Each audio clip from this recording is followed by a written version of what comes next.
everyone. Welcome to the NACE Star League studio. It is LCQ week here at NACE, and things are really heating up. Today we feature Rocket League, 2 matches and 4 teams trying to secure their spot as one of the 4 who will move out of LCQ, move on to the playoffs. I'm your host, Jacob Palmer, joined by KhazixMayJump, and we now have entered a different part in the season. A part of the season where stakes get higher and the games get longer. That's right, it's the caster's fright, but the player's delight, a best of 7. And you, who have been both a caster and a player, tell us how that affects everything and how a team plays. Well, and that just simple little terminology used for it, of a caster's fright, we both know it to be best of 7, get a really long, drawn-out 7. It strains the voice, but as a player, it really allows you the ability to almost give you this dynamic range to really show what I can be at from start 1 to all the way to game 7, or even just 4. It gives you, as a player and as a team, a bigger opportunity to really prove yourself and maybe perhaps get a bit of an upset if it calls for it. Speaking of upsets, let's take a look at the roster that we have all lined up. The 2 games which we will feature, Lubbock Christian will face off against Purdue Northwest, then we'll have Texas A&M International go up against Davenport. And you had a lot of thoughts bouncing around about Lubbock Christian, the Chaps, versus Purdue Northwest, the Pride. Yeah, just sort of as we were looking at our bit of cheat sheet here, the Lubbock Christian, as we sort of noted, played in a division with St. Clair. So not only are they 2 in their division where St. Clair was undefeated, they went 7-0. We saw them do that on stream. But it's just from the perspective of Pride Northwest, they're at a 3 spot. Lubbock Christian's at a 2. They've got a slightly more veteran roster, at least from what I know from those players standing. So it's just one of those things where it comes down to they're both really big beasts but they're in an arena, and right now it's like a honey badger versus a lion. Well, these teams, let's take a look at who is the honey badger and who is the lion. We've got Royal, Smacked, and Processed for Lubbock Christian. For Purdue Northwest, we got XYZT. I'm pretty sure we'll find out a way how to pronounce that. Fusion, Bleach, and Catamac. All right, that looks like it rounds it out. In case you're wondering exactly how the LCQs work in terms of Rocket League, because different games, different amount of teams, different ways the LCQs shake out. In Rocket League, this is a full-fledged bracket. A bunch of teams start out at the beginning. We're down to the round of 16. The matches that you see today will determine who goes on to the round of 8. And then the 4 teams that win that will get a ticket to the playoffs. And just a clarification, is there an LCQ2 in Rocket League? We're just going to focus on what we have here today because there just isn't in this case. And so now, as we move right on to this match, you were saying a little bit about the divisions that these teams have come out of, and that really speaks to the top teams that by finishing first place in their division have already secured tickets. And there are names that you would expect. St. Clair shows up in the same division that Lubbock Christian is. They went complete 7-0 perfect season in their division. So even if these teams make it out of LCQ, they're going to be paired up against the top teams going on. And that's exactly what LCQ is supposed to do. It's almost like a forged by fire type of situation where you go through just this scrappy dog fight time and time again. And then even when you get out of LCQ and it feels like a fresh breath of air, you're going to get smacked down even harder by some team that was number 1 in their division, respectively. So it really proves that storyline of that underdog. And when there is a team that elevates and rises to the challenge and proves us wrong, it makes for a beautiful story. And they'll have plenty of time to do that. Sometimes in a best of 3 or 5, if a team gets off to a quick start, it can really be the deciding factor for the overall winner. But in a best of 7, you have a bit of time to adjust. We've seen plenty of teams maybe lose 1 or 2 games, but then draw it to all 7 and kind of get the upset win. And there's nothing more exciting than a reverse sweep in a best of 7, because that's quite a feat to play out. And best of 7s, to me, purely come down to the experience level of it, because you don't get that in ranked, you don't get that in any other type of gameplay that you get as a casual or even a high-level ranked player. You just don't get that competitive playing the same team 7 times, the possibility of 7 times, at minimum 4, over and over and over again. And it's one of those things where it's so important to have that experience over other players. If you are more seasoned and more veteran and a skilled player, you're going to find these best of 7s to be a breeze. unless that other team tends to start a fire from underneath. And the thing about Rocket League is it's probably the most competitive in terms of the overall tournament, because in terms of divisions, far, far outranks the other games. There are 12 whole divisions in NACE Rocket League. 10 Eastern, 2 West Central, with about 6 to 10 teams per division. So that just gives you an idea of just the sheer volume of teams and universities being represented. There's just such a diverse pool of players that we can see in Rocket League, and that comes down to just everyday type things where ranked players coming out into the collegiate scene that from out of nowhere and people that have been scouted. But it's also kind of, to me, because there's only 3 players on a team.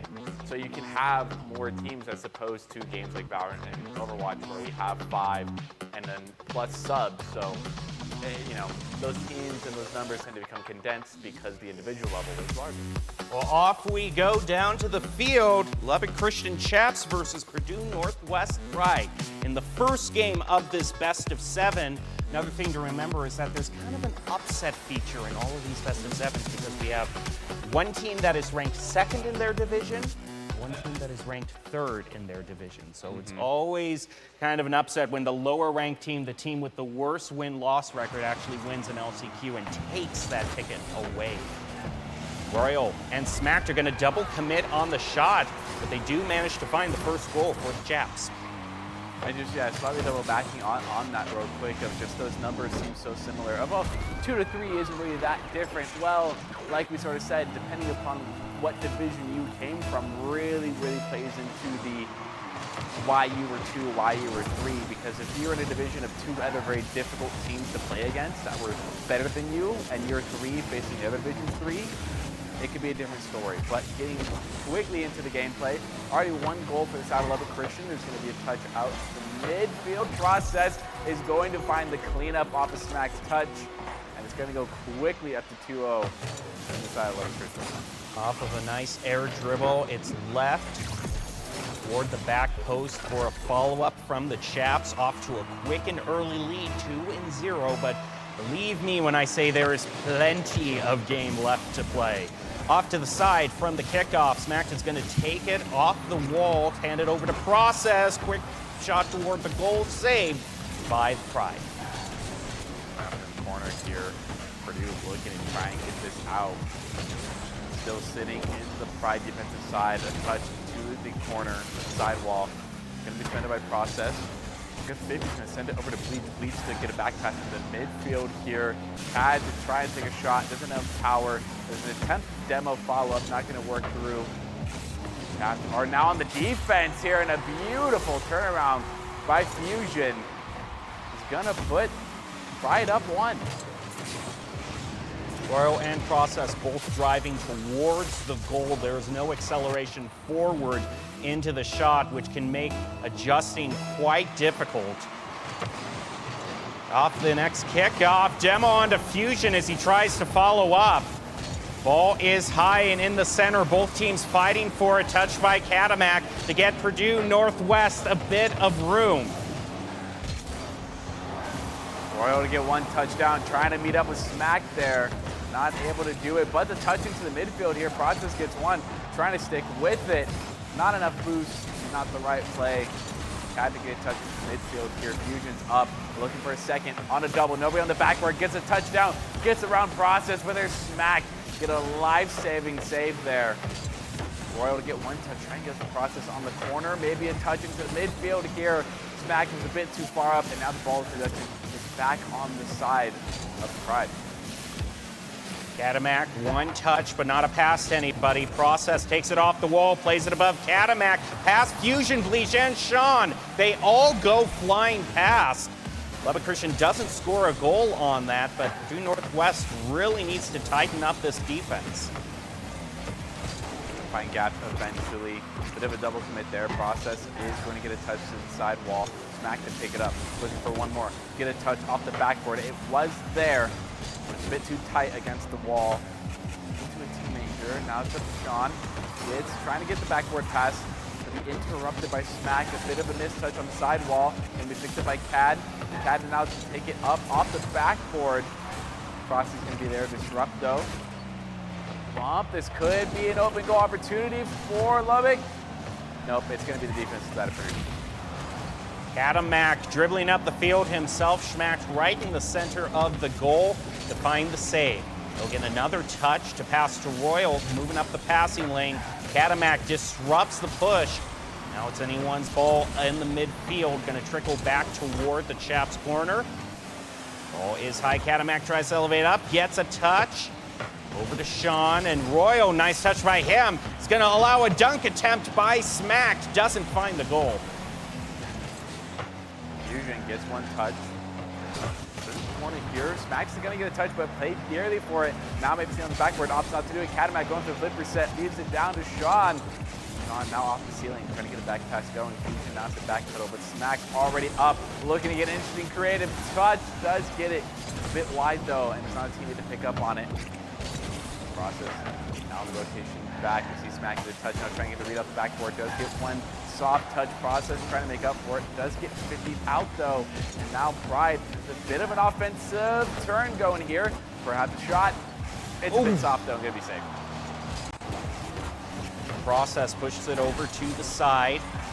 Continues the touch and pass to Smack, deflected by Pride. Royal trying to set it up for Smacked. KhazixMay takes it back across midfield. Shen joins in on the play. Ball is going to head back to mid. Double commit by the Chaps to get a touch on it, leaving an opening for the Pride to take a shot toward the goal, but it's off to the side. 40 seconds, and Lubbock Christian still holding on to a one-goal lead, but not out of the realm of possibility that Purdue can even it up. 50 goes slightly in favor of Smacked. Going to get a favor in Purdue Northwest, excuse me. They tried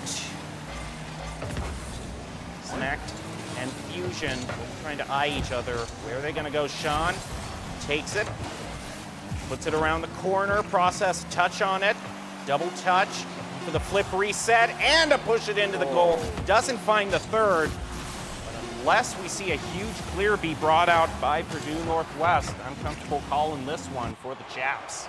Yeah, that's a 2-1 scoreline right there.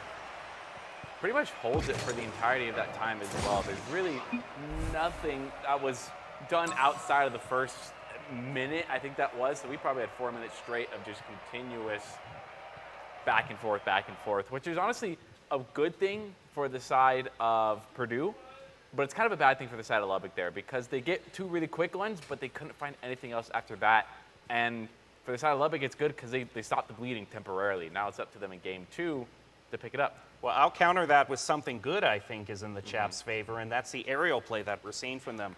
I didn't see the Pride anywhere near the heights and elevations or even playing off the high wall or ceiling like the Chaps were, and that is kind of the ultimate skill ceiling, the ultimate skill divider in Rocket League is your ability to start pulling off those plays, getting your flip resets, passing reliably to your other players. So I would say that's more of a good omen for the Chaps. Oh, yeah, 100%. And while you can be deadly in the air, it can definitely be shut down relatively easily if you know how to coordinate with your team, if you know how to boost manage, know how to pick up your pennies, know how to play backboard, know how to communicate and rotate back post. There's so many ways to counter it, but the reason why it doesn't is because those are easy things we forget or get stuck on, don't have enough boost to go for it, get bumped, they get a flip reset, all of a sudden I can't read the play anymore, and it ends up in the back of the net. So it's a lot easier said than done, but honestly, game 2, I have a feeling it's going to play very similar out to game 1. All right, here we go. Christian versus Purdue Northwest. We're heading into the match. Royal, touch on it, but no one clear to pass to. Ball's going to fall down toward Process, who gets a demo onto Bleach. Smack pushes it to midfield. Touched by Bleach in return. Neither team has really developed their passing plays quite yet. It's just a scramble for the ball. And a wide open goal left by Purdue Northwest that allows an easy goal to be scored by the Chaps. Just a couple frames faster than the one that Shen that was going up. Gets a really easy beat there. I'd love to get a replay and an overhead look of what the rotations look like from the side of Purdue because that's an obvious over-rotation by all 3 of those players there. I think they were all in the defensive third. they push a bit too far. Now a touch off the backboard here. Could see something going. Gets it over Royal though. More like under. KhazixMay now trying to play with it, or perhaps get the bump. Fusion's doing one in the mid here. Cuts, tries to get a touch. Is able to do it successfully, but Smack is there. But Smack's not able to contest any longer. Process pass to Royal. Quick shot, and Chaps back up to 2. Sort of similar to how game 1 went. A little more stretched out here, but a beautiful pass by Process of the Royal there.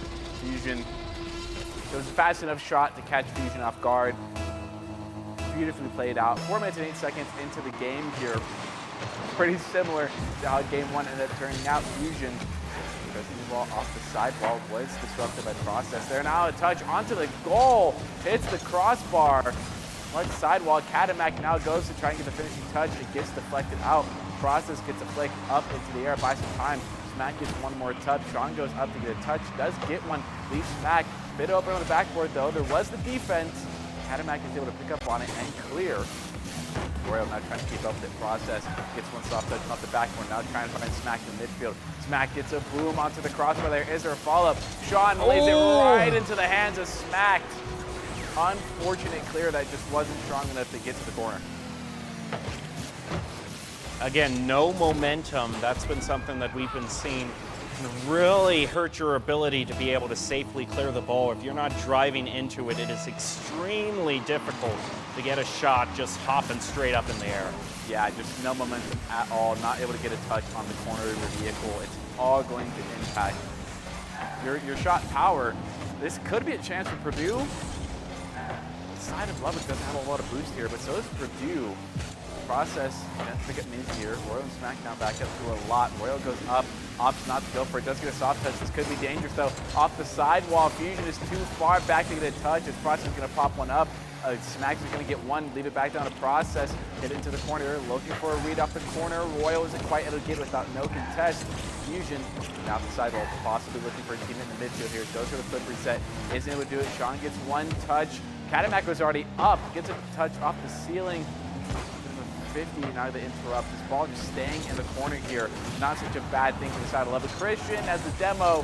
Is it going to free up any pressure? Smack has an opening, has to play around Bleach. Ball is high for Royal. Off the backboard, follow-up, Process possibly. Fusion beats him to it. Smack's going to keep the play alive. Ball high, Royal on looking. Ball gets played over him by KhazixMay. Stopped by Process in mid, but the angle allows the ball to keep going.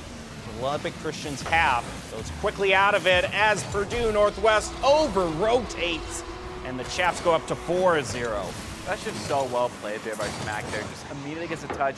As soon as they get that touch and get the flip reset on the sidewall, they know exactly what they're doing. They're right off the ball. There's zero hesitation. It works so well for players that know how to execute it. And then you just end up finding a teammate in the corner and it ends up all working out beautifully like you planned it from the beginning. Process elevates, does get a pinch with the sidewall. Now Smack gets the flip reset off the ceiling here, trying to do something creative. Maybe going for the double, not able to do it. Royal attempts to take a shot. Bounce off of KhazixMay, keeps the ball in the midfield here. Now Fusion cuts to try and get a touch, but it's disrupted by Process. Smack one touch off the corner. Attempts to get a read. Royal's there to get a shot, but saved out by KhazixMay. Now Process get one touch in midfield. Count that as two. Shen's the back pedal. Now play for the corner, gonna leave for KhazixMay. KhazixMay's demo. Process gets the beautiful read off the sidewall. Smack now has to double back with another bump. Turning to chaos here in the final couple of seconds. KhazixMay takes a shot. Getting it right over the defense for Lubbock, not expecting it.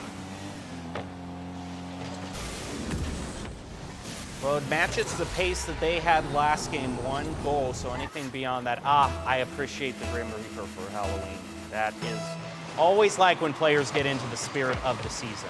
Has nothing to do with the actual strategy of the game, but it's something that makes these matches more enjoyable, and Royal almost had a very enjoyable match, getting another goal, but it's blocked by KhazixMay. Process plays the ball over the goal, smacked right into the upper left corner with a hat trick. That backboard defense just did not come through fully. Fusion on a bit of an awkward angle. Process able to connect quickly with Smack there. That's that team coordination that personally I love to see from a team here. And it's when a team feels like they have so much free reign that they can feel like they go for a lot of these passes here. And honestly, that's what the Chaps have. They have a lot of free reign. That could be an over-rotation. Oh, there it is. There's the follow-up by Shen there. Took 3 Pride players to do it, but whatever gets it done. As far as this particular game goes, I think this proves, though, that this is their match to lose. If they get too careless with these over-rotations, leave too many open goals, Purdue slowly close this gap. Not out of the realm of possibility. 3 goals in 1 minute. It's been done many a time before. Oh yeah, not out of the realm of possibility whatsoever, but not if you get dunked like that. Royal almost puts one in the back of the net there. Now it's Smack trying to play some defense up the sidewall here. Gets a nice touch, gets it over 1 here. Katamak going to play some defense. Not unable to get the boot there. Fusion gets the touch. Luckily for them, there was no follow-up from the Chaps. Now it's Fusion onto the sidewall here. Trying to find a teammate, pops in the mid. Smack get one off the ceiling. Royal elevates. Katamak does get the disrupt here. Fusion now trying to get a follow-up. Gets a beautiful dunk. Back is there. There is the disrupt by Shen, but it's just not going to find a whole lot of results right now as the ball just stagnates in the Chaps corner. 10 seconds left. And Lubbock Christian cruising towards a second victory. Not out of the realm yet. If this was the regular season, they'd be at match point, but we still have a ways to go. Ball hits the ground, Chaps get their second. We move on to the customary 1-minute break in between games where you can take a look at all of the scores and total shots up near 60% for Lubbock Christian. It was 65 last game too, so in terms of shots on goal, they've consistently had a healthy lead. Yeah, it's just the entire time. I mean, besides game 1, I called it. I was wrong. Didn't end up being unlike game 1 at all, but nevertheless, I mean, we see where Purdue can beat Lubbock Christian. There's still those double commits. There's a bit of those over rotates, but at the same time, Purdue's making those same mistakes. I don't think not so much in the double commit area, but definitely in the over rotation commitment. They've had like 3 goals scored on them because of it, and that could have been a tied game, or at least a 1-goal game if that would be cleaned up here. But hopefully, hopping into game 3, we do see that change a bit. Not match point yet, but getting close if LCU is able to take this game. Back down to the field we go, awaiting the first kickoff. If this were to be brought back in a competitive game by the Pride, then we would at least be seeing a game 6. But if this one is won, then it has to be a full reverse sweep brought out by Pride. Off to the first kickoff. Goes toward the side.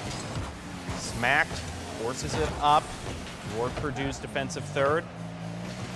Now Fusion trying to eye, where does he want to take this clear? Royal just bumps right into him, takes it away. Process now tries to set it up. Sean steals it away. Royal is waiting, whiffs on it, and opening for Fusion Bleach. Smacked is going to be right there as the savior for the Chaps, keeping this game tied at 0 apiece. That's the card control I love to see right there. The redirect shot by Smack blocked out. Katamak now gets one off the sidewall. Shen sent out the backboard there. Katamak trying to get into the angle. I like the attempt. Fusion to get one soft touch. And be disrupted by Process. In that flip to get patched to the ground there. Shen to get one off the sidewall. Smack was there to disrupt it a bit early, but Fusion trying to get there, gets the pass off the backboard there. Process is going to take that 100 boost there, leaving Fusion on low. Royal to take the ball, trying to get around Katamak, but actually recenters them to get the better contest. Now Process up, and a whole lot of free room, but there is a backboard contest there. The defense does pull out. Royal over to Smack. Smack going to get it to Shen on defense. Katamak now to get one touch off the backboard. There is not a Purdue Northwest. There was a shot, but it wasn't good enough to find the back of the net. Katamak opening. Royal gets the final touch on the ball and leaves it for Smack, who takes another shot on goal. Shen saves, pushes it off to the corner. Clear coming through from the Pride. It definitely seems like they've waken up. We've gone a minute and a half with no goals to be scored. The Pride much closer in matching the shots on goals from the Chaps. 50 by Smack, going to lead the ball up for Royal. Royal to get another 50. They're back to back here with the 50s. Process has a shot opportunity. Going to hit the backboard though, the crossbar. Another shot opportunity by Royal is going to be missed. The save goes out to Shen. Smack to finally be the one to close it out. Each Chaps player got to take a shot on net, wasn't able to get it, so Smack came in. But Process had a pretty good pass off the sidewall there. Now it's LCU up 1-0 here with just sub 3 minutes left in the game. Smacked, great cheat by him on the kickoff, but it's stopped by Shen. Now Lubbock Christian will have to gain all of that ground back. Ball high in their corner. Pushed over Royal, he whiffed, Smack gets a touch. Ball slowly moving back to mid. Khazix hops over Smack, leaving an opening for him to pass to Royal. It's going to be pinched off to the corner. Smack looking to ground it, but Fusion rotated too far up, leaves an open goal. It's not going to be scored on as Khazix is demoed by Royal. Shen does get a really good contest mid-air though. Stops the push that Lubbock would have had going there. Out to the corner here, might be looking for a pass from a teammate there. Rotates a bit too high up. Fusion's gonna be the one to play defense here. And off the backboard, this could be a dangerous situation. Shen on the rotation. Doesn't need it. Khazix could be the one to get the clear here. Process.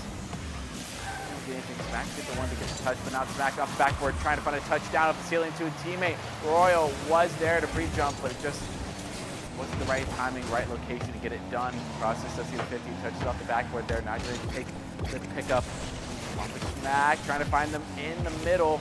Backboard defense by Shen is there. Now trying to find Fusion to the corner there. One touch out the corner, but it's sent quickly back in the middle there. Smack to take a touch, and with that fast of a shot, sorry, even if you're sitting on top of the ball, it's going to be hard to defend. Yeah, this has really been the Chaps' specialty, is the communication towards Smack to just nail it in there at a speed so fast that you just can't respond to it. They're dialed in, they've done that play several times, and they've got it down to a T.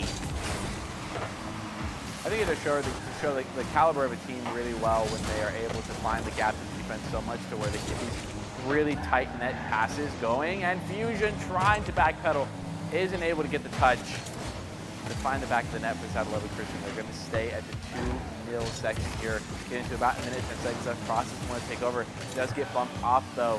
Shen's going to take over the side of Purdue. Trying to play it low, is able to play under one. Khazix trying to pick up where it's going to be Fusion the one to get the touch instead. Now trying to regroup, touch into the midfield here. Khazix got a shot opportunity, going to go a bit wide though. Shen just get a good 50, but beats the ball up for Royal. Royal fakes the commit, now the control. Tries to get it around the second, not able to do it. And a great completion of the pass there by Fusion as they're going to take a second look at the replay. A demo is flashier, but sometimes it's just a bump to push Smack back into the goal. Put him off kilter, that's enough to get a goal for yourself. We're back to a close game. A lot more akin to game one, 2-1. 1 goal lead for the Chaps with less than a minute to go. Fusion Bleach tries to even it up immediately. It's going to be saved by Process. Ball back to midfield and high in the air for anyone to go for. Stop touch in the midfield here. This could be a shot opportunity. Process touches the ball a bit too high though. Smack might be able to recover. Not able to do it. Royal's going to get a flick. Leave the ball up, buy some time here. Now Shen gets a stop touch, gets bumped though, but Fusion's able to pick it up. Gonna have to go for a flick play. Does get it around Smack, but Process there to pick it up. Smack is up, gets a bit of a redirect. Khazix over rotates, but is able to get there in time. Get a last second touch, but now only 5 seconds left in the game. This is going to be a desperate last attempt for the side of Purdue. Fusion gets one touch, Process it up. It's going in the wrong direction. Shen could equalize. Oh! Not able to do it. Process is going to be the one to get the life-saving goal and keep the score 2-1. We often talk about the crossbar being the best defender, but in that case it was one of the posts that came in. Lubbock Christian still maintaining that shots on goal advantage that they have, 60-40. That hasn't budged. Even though the game was a bit closer, that key metric just hasn't gone, it just hasn't changed at all between all three of these games. And I mean, when you have one of those things where it's a high shot percentage, but not a lot of goals, but it really is one of those things now where it's a high shot percentage, and the quality of shots is there as well. It's just going to make it such a deadly combo to deal with as a defender, because when the shots are fast, well placed, and there's a lot of them, we saw that at one point during the last game was Lubbock Christian, each player took a shot, respectively. Each of them took a shot on goal, and eventually it wasn't until Smack gets the touch, and it's one of those things. They all took really well placed shots, all really fast. you're going to run out of defenders eventually. And we have yet to see Purdue mount the counteroffensive to that level of commitment where LCU is throwing all the bodies at the ball. And there's simply no comeback. And what a comeback it will have to be, because basic mathematics now dictates that they need 4 wins in a row if they want to move on in the LCQ. Other than that, their season will come to a bitter end. Process has an opening. Katamak tries to head him off, but the ball still moving up toward Purdue's defensive third. Pass towards center. Sean's going to take it. Royal's going to stop the clear. Sean takes another pass. Going to go off to the side. Opening for Katamak, over rotation for the Chaps, and Purdue gets into the lead. Just as I was talking about, they finally found that counteroffensive there. Royal, I don't know if Royal got bumped or decided to go off the ball or misread it, but either way, Katamak's going to take 100% advantage of that, and it's going to put Purdue up early in this game. The first time we've seen Purdue take the lead so far in the entire series. A bit late for the side of match point here, but never say never, as Smack is attempting to go over the flip reset. A bit too far into the ball. Royal trying to get it past the Process. Process, however, that was going for the cut and rotation back. Going to steal this 100 boost, actually scratch that, not going to be able to do it. Katamak gets a deep demo on Process. Process is going to respond quickly. The flick to try and get over Royal is unsuccessful. Katamak is there, gets 50'd out, but Smack might find an open net. Nope, Fusion's there to find Sean. Sean to get one touch off the ceiling. Now going for the musty. Not able to execute the technique, though. Was able to get a bit of a pass on net, but sadly, there was no Purdue defender to get there with a great bump on the backboard. Katamak plays off the wall for a pass over to Sean. Not going to be counted as a shot on goal, but I certainly would have given it to Purdue. At this point, this is a lot of side control, probably the most they've had this match. Process trying to find a clear. Going to head to Katamak. He pushes it back across the midfield marker, trailing toward the goal. Smack is going to take it to the corner. Process now. Nice redirect. It's not quite centered enough, but he'll be his own follow-up, forcing Fusion Bleach to get a save. And they almost had a tie there. Add that save to the highlight reel because it was great. A bit of a stutter step. That cannot happen. That cannot happen in these games. This stutter step here, Katamak gets caught off guard, trying to reset their car there. Goes for the jump half, but just wasn't fast enough. Honestly, I would have, that's the one time I'd love to see a double commit there on the side of Purdue. Ball off to the side, and Fusion sets it up for Katamak. Ball touched by Royal, pass to Smack, gets the flip reset, keeps going with it. He's gonna drive it all the way to the other side of the field. Follow up by Royal, doesn't find it. Process gonna keep the side control, flip reset, but not the other shot. Royal, though, this is a nice redirect. It's a bit high, but he can play it with Schmacht. Schmacht is going to take it off the ceiling. He's going to go to the back corner again. Sean gets a touch, 50-50 in favor of Katamak. And the ball goes back toward Lubbock Christian's goal. Sitting on this red side of the field right now. Process does get a good touch, but 50 out by Sean here. Sean has the opportunity to follow up. Isn't able to get a touch. So is Royal, not able to do it. Katamak is up. Process going to disconnect from that ball here. Fusion sitting, waiting. Takes a shot. It's a bit too high, though. Nevertheless, defended by Schmacht here. And another shot, a bit wide, though. Royal's going to be the one to get the touch here. Still in the boost once again. If Purdue is able to do this enough, keep the pressures, keep doing the boost, and keep taking the minis, eventually Lubbock will fall out of ideas. But right now, they're on the counteroffensive. Schmacht's looking for a teammate in the midfield, gets the flip reset, gets a 50. Ball's going to head to the Purdue corner there. Process pass to Smack. Leaves it for Royal in the corner. Actually gets a second touch himself, but it goes over Royal, and with Process demoed wide open for the Pride to get a lead back. What a great demo in the backfield here. The chase just takes Process not only out of position, gets the demo, and then it puts you in position as well. If there's a better way for that play to work out, let me know, because to me, there simply isn't. Sean touch after the kickoff. Process Fighting back with Royals in the passing lane, but immediately gets blocked by Fusion Leech, allowing Purdue to find their own clear. And 2 demos by Catamact gets another goal for Purdue. They found the win condition. It took 3 games to finally get it, but they're finally heating up, and Process actually attempted to get a touch there. I don't know if they got bumped off the ball or just missed it, but you get a missed touch plus 2 demos, that's going to equal one open net, and Purdue Northwest is taking 100% advantage of this. A minute 10 into this game, as Purdue now leads 2-1 here. They're maintaining the lead, and not only that, but also expanding it off the ceiling. Smack to slow it down as it gets cleared. Shen is up, gets 1 touch, trying to get it over to Catamact. Catamact finally get a touch. Royals up, now trying to get an air dribble here.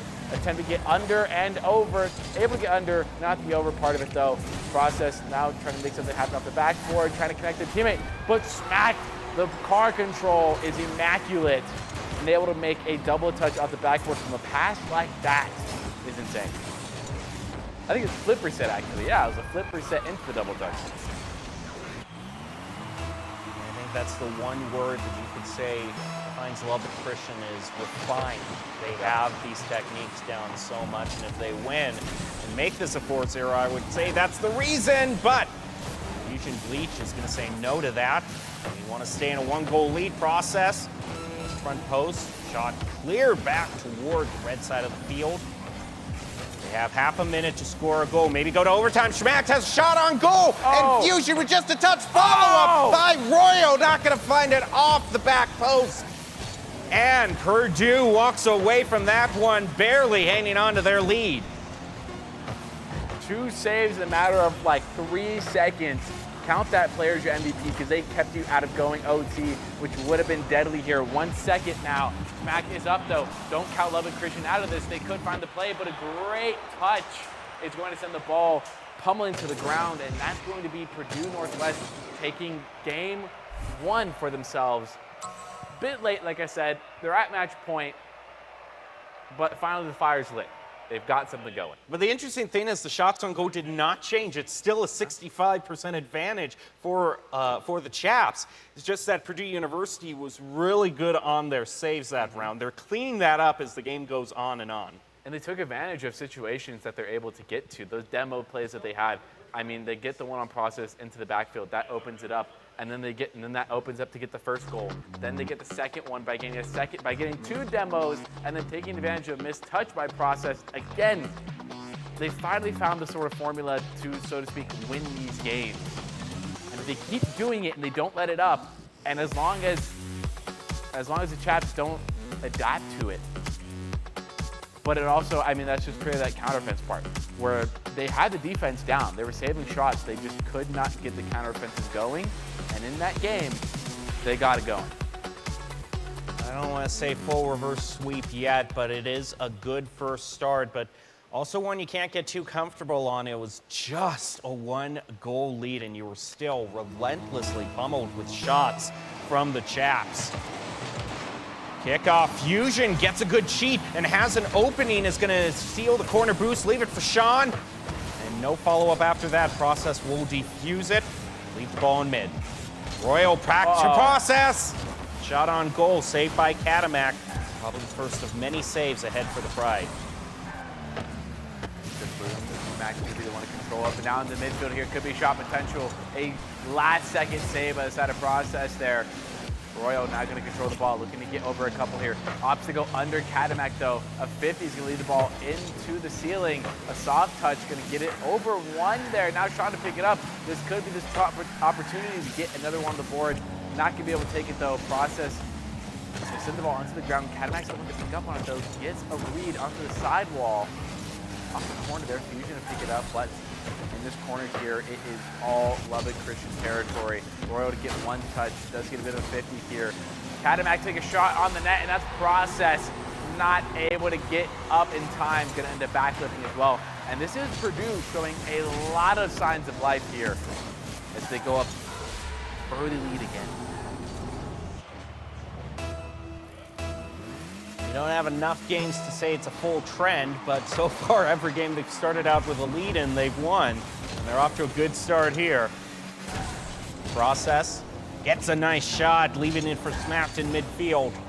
Up off the wall, Royal following. Close behind, Process gonna hang back toward the goal because this huge bomber back toward their territory. Purdue will be there to contest. Smack takes the shot, back to mid. Royal off the wall, and oh man, Process also goes for it. Don't know because it could be a double commit, but it might also be an attempted pinch that just didn't go quite well. Royal trying to pick it up. KhazixMay trying to get a disrupt here. Process might have the redirect. What a powerful shot. Saved out again by Fusion. Had just enough time to get there. Royal's going to get a soft touch. Could find an opportunity here. Process will pop it up. Now it's Smack. This could be dangerous here. A beautiful pass to Royal, but it's a bit too high. Process commits this ball as well. Gonna be able to second touch, save the Chaps a bit of time here to get back. Purdue's feeling the heat. Smack just gets a touch, soft. Process to get low. What a shot placement. I don't think it could be any better than that. I think this team, if there is an award for best passes and best shots on goal in a series, all three of them go for it Yeah. at the same time. All three try to get the save and still miss. I get this is only first game of LCQ, but I might just give the award for best passes in the series right now. Chaps hanging back near their goal. Smack credited with the save. Back over to the other corner we go. KhazixMay looking to center, just take it to it himself. Almost gets it, but Smacked is going to be right there. 50 in favor of Purdue. Keeps the side control going off the backboard. KhazixMay is his own follow-up. Dunks it down into the goal. And they get back the lead. Love to see this type of fire player finally getting the chance to show off the Mex. Was able to do it. KhazixMay doing a double. Even though Lubbock Christian was able to tie it up. It's not going to stay that way for long. Purdue had something to answer with. Now the kickoff. Fusion playing a bit of disrupting here. Smack to back pass it. I'm trying to get control of the ball here. Is able to do that off the backboard here. Not going for the air dribble. Gets the flip reset. Tends to get over one. Not able to do it over KhazixMay. Royal going for the pinch. Not able to do that as well. KhazixMay's going to be able to get a cut here. Not a whole lot of boost in the tank though. Fusion's going to attempt to take over.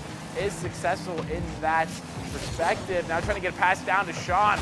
Sean was able to take a shot, but Roy's going to be credited for it. Now trying to stick with the ball here. Was 50 out, but Process is there. Now trying to get the read. There is no backboard defense there. And there's the bounce shot pass. No backboard defense. Is going to be dangerous against this Chaps team.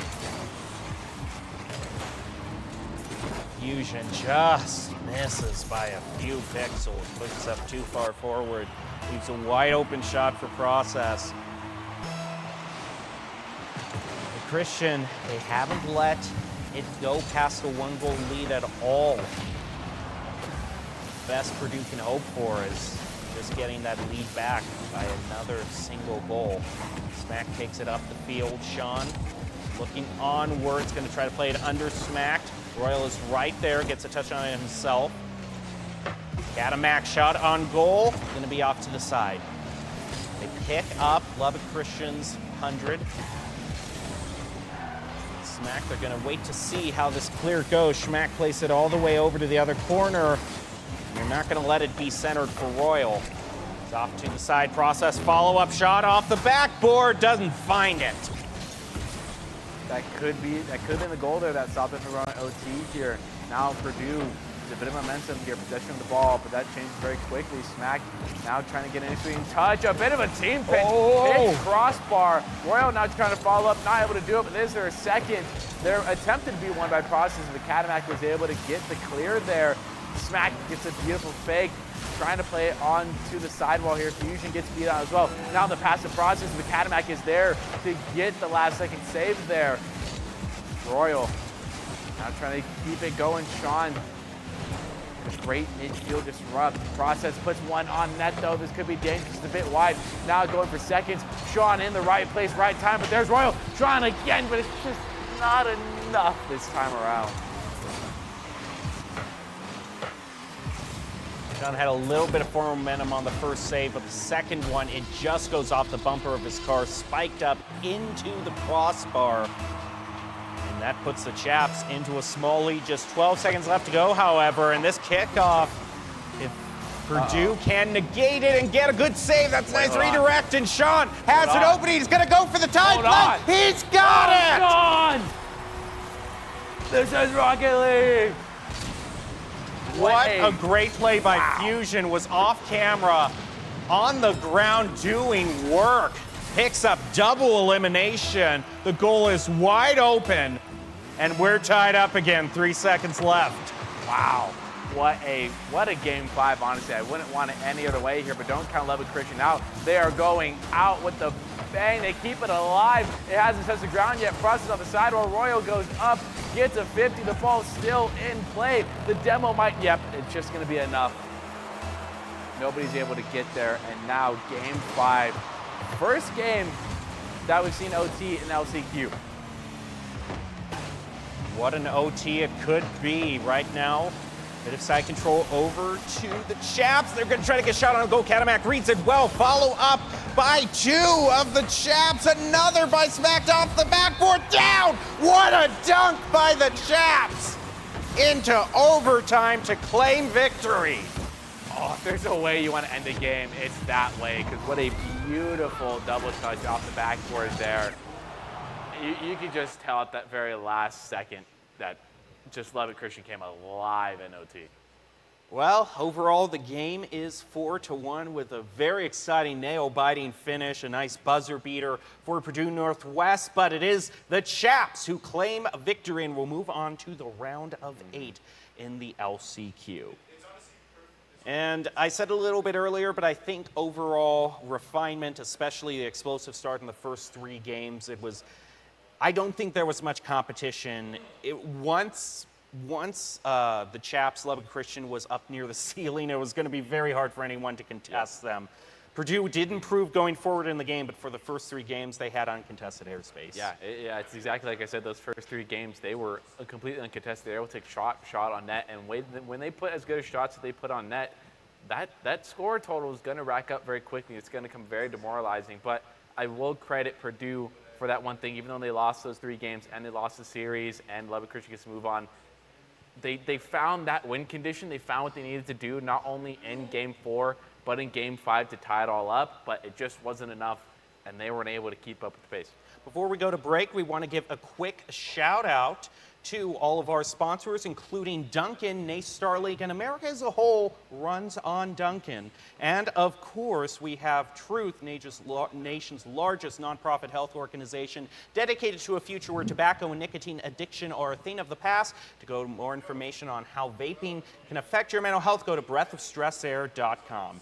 And of course, I would be remiss if I didn't mention Mavix Gaming Chairs, who brings us the top 5 plays of every game going into every break. Mavix, feel the difference, enjoy the top 5 plays, and we will be back with game 2 of the day after this.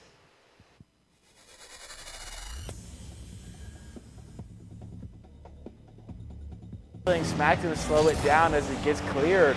Shen is up, gets one touch, trying to clear it over to Katamak. Katamak now we get a touch. Royal's up, now trying to get an air dribble here. Attempt to get under and over. Able to get under, not the over part of it though.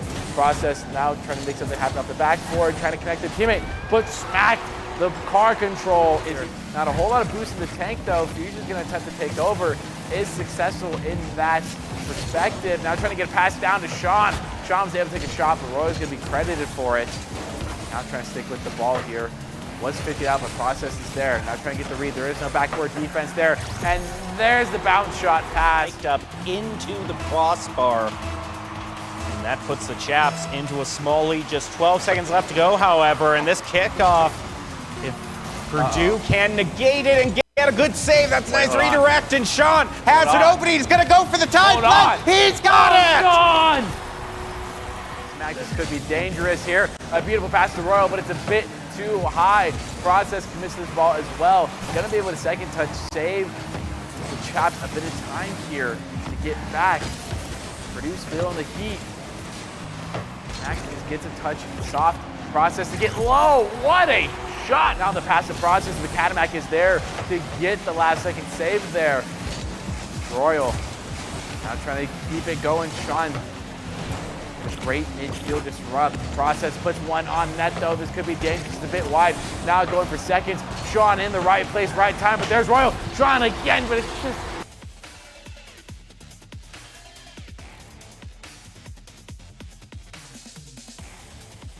Breathe in and know that vaping nicotine can actually increase feelings of stress.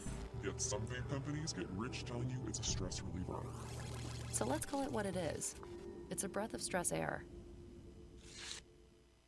Breathe in.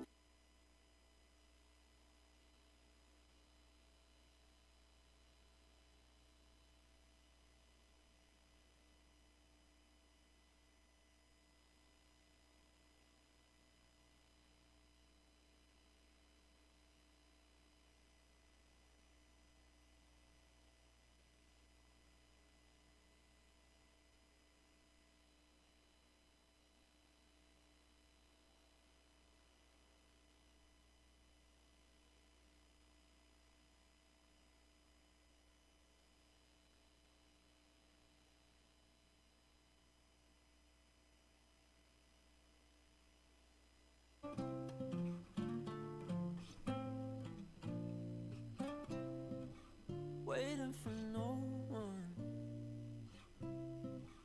We're heading straight up for the sun. They'll never notice. We'll take these cities on our own.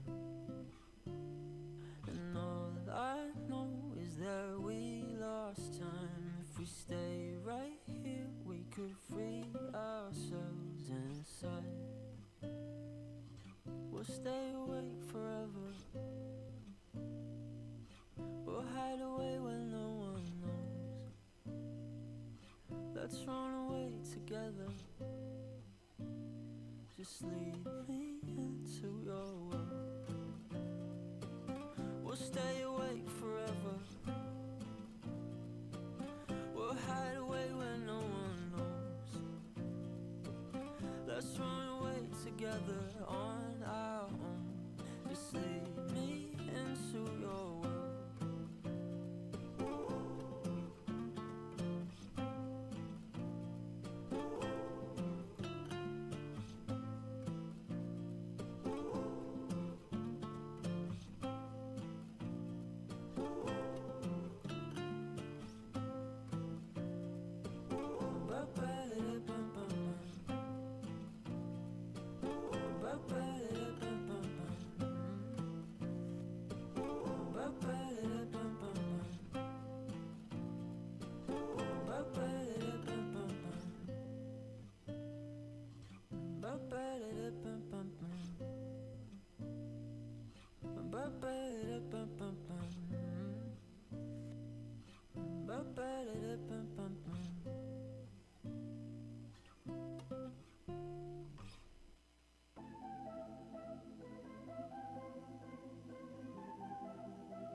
dream just to be where you are, in a world I can see where you are, though you are meant to be. Wish you're here next to me where you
dream just to be where you are, in a world I can see where you are, though you are meant to be.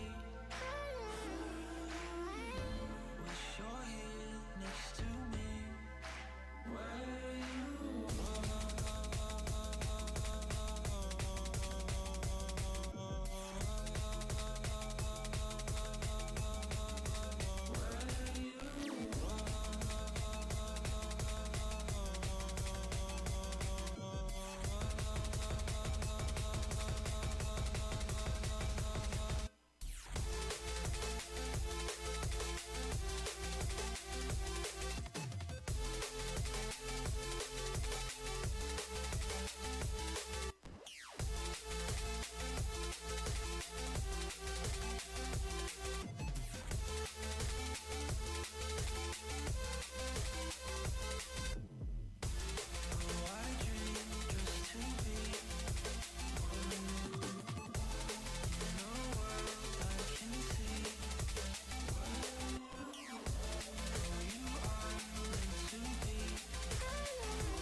I know I'm not the easiest to love.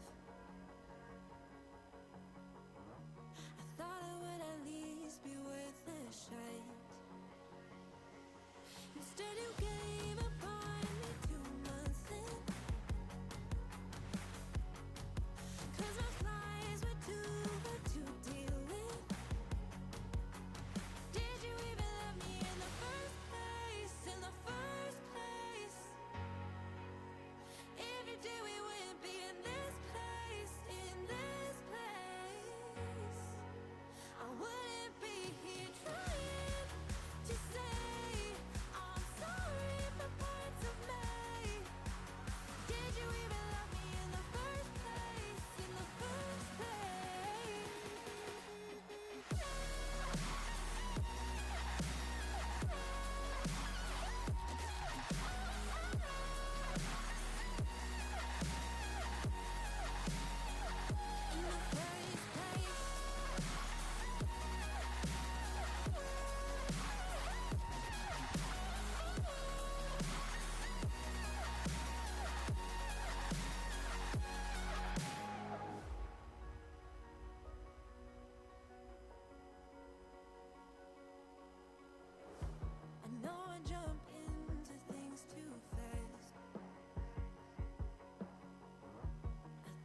Was it all for nothing?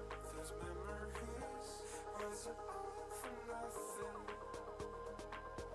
Was it all for nothing? So was it all for nothing?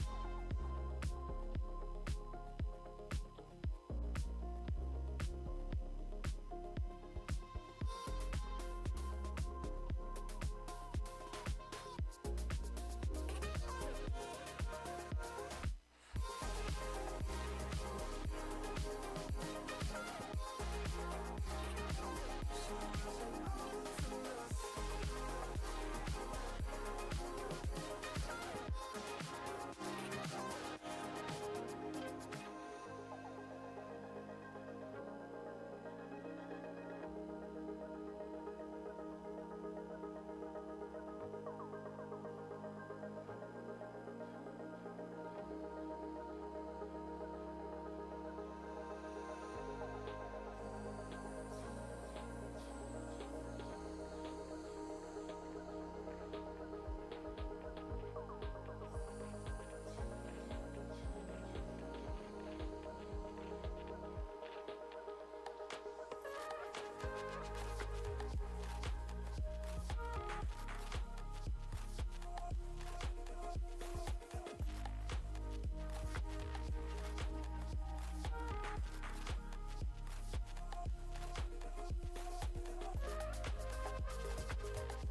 actually playing, this would be a sweep.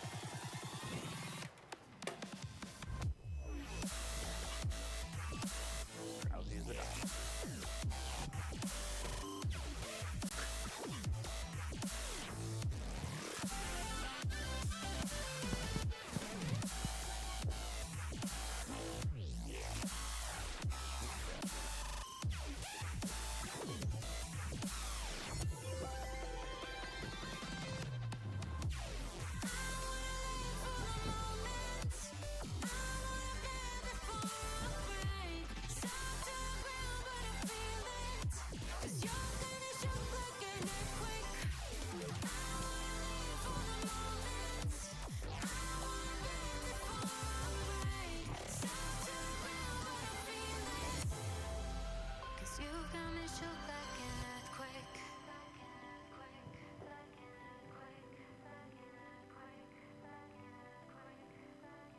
Actually, yeah, because they have to confirm starting rosters, so it is Drowsy playing.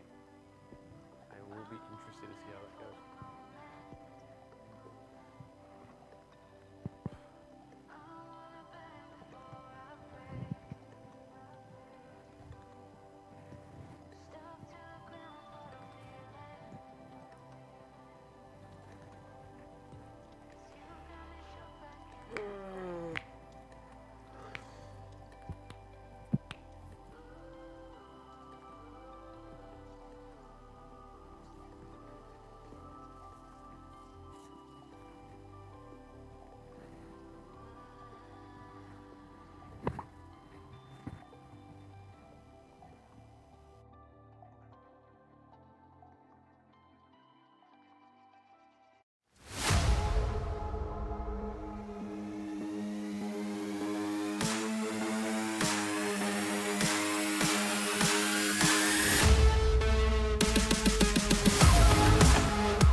Welcome back to the NACE Star League studio. Thank you for staying with us. We are now ready for our second LCQ game of the night. This one, Texas A&M International is going to go up against Davenport. It's the Dust Devils versus the Panthers. I'm your host, Jacob Palmer, joined by Colin the Junkin. And Colin, you kind of had a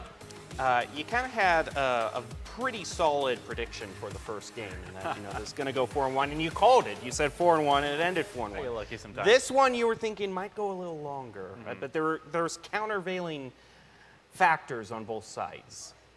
Yeah, 100%. I think there's a bunch of different offers that can go both of the ways. Honestly, I think this is going to be a little bit more even of a match than it was last time around, just simply because these teams have a little bit similar schedule. I think last time around was such a difference because we talked about that difference in conferencing, where I think this time around it's a little bit more even in what these conferences are coming out of, but we still have that Texas A&M International being 2, while Davenport being 3. Ranked 2 overall in their division, whereas Davenport is ranked 3. So both the teams, I mean, at that point, it's basically a difference of a 6-1 record versus a 5-2 record. So both these teams very even in what they've been playing. I think it's 5-1, 5-2 actually. So Yeah. like as close as you can get without it being the same. Which I think is also how it was last matchup as well. I think we also had 5-1 and 5-2 records as well. And that last matchup was Lubbock Christian versus Purdue Northwest. Lubbock Christian claimed that one 4-1. And now we move on to Texas A&M International versus Davenport. Dust Devils versus Panthers in a best of 7, not to be taken lightly, as we have already stated earlier tonight. And we also get a chance to take a look a little closer at those two teams, what rosters they bring to the table. It's going to be Drowsy, Yuki, and Quar for Texas A&M International. On the Dav side of Davenport, we got Rip, Pixar, and Brya. All the teams are lined up, ready to go. Pretty similar in rankings, with one major outlier, but we won't name names, or because we want this to be as close as possible. Oh yeah, 100%. I think it will be. I think if there was a match that was going to go the distance. In English is a difficult language. it would be this matchup compared to what was last up. This is the one that I could expect to go game 5 again, game 6 more than likely. Well, we'll just have to see as we're ready to head down to the field and get this one started. Here are Dust Devils versus Panthers. And as I said at the beginning of the first match, Rocket League by far has the most divisions. 10 Eastern divisions, 2 West Central. So a whole bunch of teams have been competing all this season. This is the last chance for a bunch of those teams to still make it to playoffs, but only 4 will exit the LCQs, actually moving on. Start things off, we are going to see Davenport in the gray, Texas A&M International in the red. Going off the corner. There's just so early into this game, we've seen quite a lot of demos in an open net. Quarwater might not be able to get there in time, but luckily for them, there was not a Davenport offensive to support that assault. Now a bit of a breakaway is going to be 50'd out, not going to be possible for this out of Texas A&M. Wyatt on the backboard, waiting here now in the midfield, waiting for the teammates. There's 50 into the shallow part of Texas A&M's side. Now it's back into the corner. Barr taking the ball up the field, runs right into an opponent. Drowsy going for the double touch, the air dribble. Can it be taken away from him? He still has it. Now it's he's played over as ball heads on back over. There's Yuki now on the sidewall again, perhaps looking for a teammate in the midfield here. Does get a soft touch, is going to be cut very easily here. Rip is going to get a flick up. Dodge a bit of demo from the side. Drowsy, but a shot on net is going to be saved out by Yuki. It's Fire with control, going to back pass it back to his teammate, not going for a double. The backward defense does come through. Going to save the day. Drowsy having a bit of miscommunication with the teammate. Now off the sidewall. Raya's the one to take a shot. Raya's going to be the one scoring.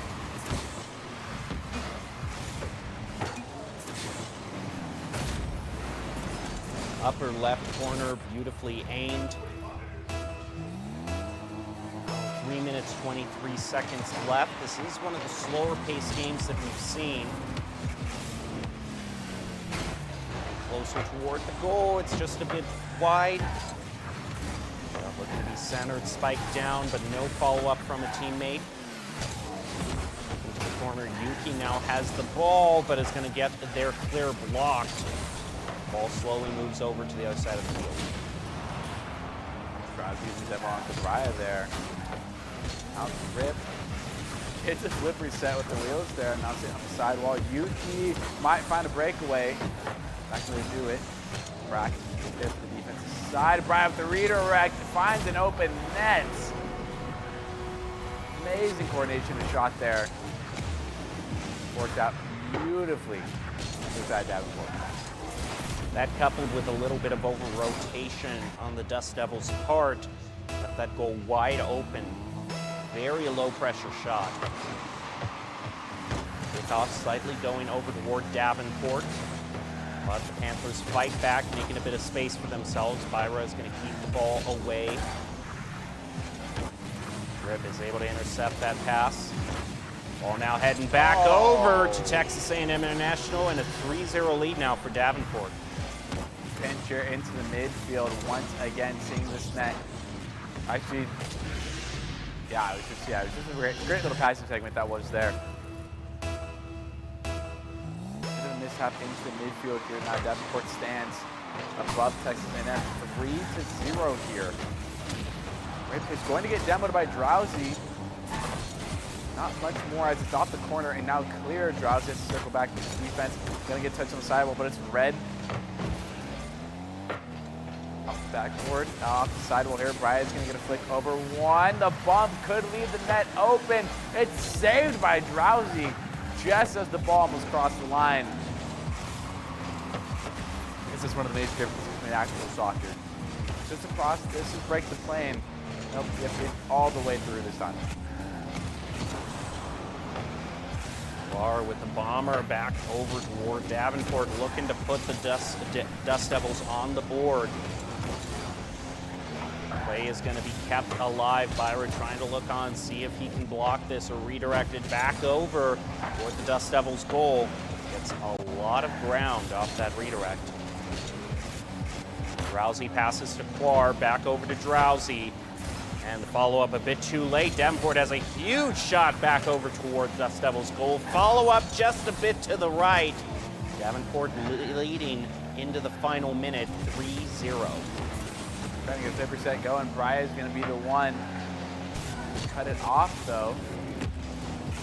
Brack going for it. Gets a bit of air dribble, though. Ball gets away from him, though. Neither would carry it much farther. Bria perhaps looking for a teammate. Is going to get a touch onto the side where now passes to the mid. Going to be blocked out by Yuki. Carter's third save of the game for Yuki right there. Now flip reset, going for a musty. It does get a bit of a power. It's wide, easily defended. Quar running credit with the save there. A soft touch keeps this ball on Texas A&M's side, and a good touch over one could find another goal for Davenport, but just inches away, not going to be able to do it. Byra, another shot to follow up, finds himself the hat trick and pushes Davenport up to 4, all but assuring victory in the first of this best of 7. Yeah, once you start getting under a minute, if you're kind of over 2 goals, it's where it starts getting desperate. You start making simple mistakes because you're really, really trying to score a goal, and when it's just 4-0 like that, you've just got to say GG and go to the next one. Last 10 seconds playing out as a formality at this point. Davenport claiming victory to start things off. See if they can match the pace that was set by the Chaps earlier. Beat a 4-1 with a 4-0 sweep of themselves, or if Texas A&M International will have a bit of a second win. Yeah, you never know the games for next game. You can see Texas A&M had a whole bunch of saves on their side of the field, and great if you have a defense, but they just really weren't, they couldn't convert them into meaningful clears that would turn into goals. Yeah, and that's sort of the issue that we saw from last time around, is there was the attempt, and there were the attempts to get shots on goals, and there's especially one pass that just sticks in my mind where Quar Runner got a really good soft touch back into the midfield, but there just was not any Roadrunner offense there to follow up, and it's just the unfortunate part of it. That's just got to get cleaned up. If you want to compete with some of the best, which is what you're going to find in this LCQ, you got to be that person. You got to be willing to put the shots on net that are going to score the goals for your team. Texas A&M International came out of the West Central Division, West Central 2. In case you're wondering what team naturally qualified and avoided LCQ for playoffs, that was Oklahoma Christian at 6-0. And then Davenport came out of East 1, West Virginia. University of West Virginia claimed that division 7-0. Everyone else, if you're not in first, you got to go to LCQ and hope that you're one of the top 4 teams out of that tournament. Heading on down to game 2, chance for an equalization here chance for an equalizer overall in the match brought out by the Dust Devils. But I think the Panthers, I think they got a certain groove to them that they are just going to, I'm going to call it as a 4-0. I'm getting bold here, but that's how I'm going to call it. Yeah, I like that call. I think it's never a wrong choice to call 4-0. I think it especially displays confidence in a certain team, which is, quite honestly, right now what Davenport's got going for them. Having a 3-0 introduction to the series, definitely going to feel with confidence. But we've talked about it in other games. It's definitely going to be something that can bring up in Rocket League, is that complacency of getting overconfident, and that can end up really messing you and the team up, because it doesn't happen often, but we've seen it where teams secure the series, 2-0, 3-0 scores, and because they get complacent and they stop giving it the all and closing it out then and there, the opposition is able to come back and sweep it up. But it's way too early to tell that right now. But Texas A&M's got to clean up that counteroffensive. And first. even then, you have to be a next level of complacent in a best of 7, because it's like, okay, you get 3, you're at match point, maybe you get a little lackadaisical for one game, and then you try to, and then the loss you take in that game, whips your team back into shape and you get the win. I mean, you have to lose 4 games in a row. Yeah. So We've seen it happen. It's definitely not. It's very difficult and very, very rare, and it almost has to be of teams of the same caliber. Which right now we see Davenport being that better team because not only does the score tell us that 3-0, but just also gameplay-wise, what I've seen in car control and possession and ability to finish shots on net, it's been Davenport that's been the team so far. In case you're wondering who has already qualified for playoffs, a lot of the teams have gone their whole division 7-0, so 7-0, so it's been very steep competition for who actually, avoids LCQ. I think there's only one division in which there's a team that's like 5-2. It's either 6-1 or 7-0, and that's it. Oh yeah, and that's going to be the difficult part about it. Is that number one spot being the only ones that move on to a verified spot? Is you basically got to go near undefeated or defeated, and I was wrong on my previous assumption that it wasn't 5-1 and 5-2. We did have 6-1, 5-2. That was our last matchup, but that also displays, even though they went 6-1, they ended up number 2. So it's extremely competitive out there, and you've got to find every W you possibly can. One of the interesting things about Rocket League is just because of the sheer size of the teams, we're seeing a little bit more representation in terms of traditional universities. In a lot of the NACE finals, we see the same three organizations again and again: St. Clair, Fisher, and Maryville. Yep. And yeah, we do have St. Clair and Maryville qualifying in Rocket League as well, but we also got Ole Miss out of West Central 1. So it seemed kind of these Division I NCAA schools start to get in on the action and make a name for themselves. That is a really nice thing to see. Kind of evens out the field in terms of backgrounds overall. Another thing is that there are some names that you wouldn't expect to be in this LCQ. You've got Boise State currently undefeated in CRL, but went down to LCQ. In fact, got into LCQ on a tiebreaker for 3rd place. Yep. So this was a team that went to CRL Worlds last year, but every tournament is different, and sometimes you get a top team that's off their game, and then there's a whole bunch of universities, oh man, the team that we thought we would lose to, they're out of the running all of a sudden. Oh, yeah. This is open for us. So there are so many wild cards that can happen in these LCQ matches. Boise State is still in the LCQ, but they still have to win a few games if they want to get in that top 4 to qualify. And the biggest thing is that I just recently had a conversation with another one of our Khazers here that I mixed around a little bit, but nevertheless, the conversation was, in order to play at any really professional or competitive level, is you have to be good today. You have to be good today, and I really like that saying because you could be good yesterday. You could be hitting your flip resets, you could be hitting your headshots, you could be hitting your timings, you could hit your cooldowns right, you could be communicating with your team effectively, but then the next day comes and you have to play a matchup and you have to be good that day in that moment, and sometimes that gets the better of some teams, and you just see some sort of variance between rosters.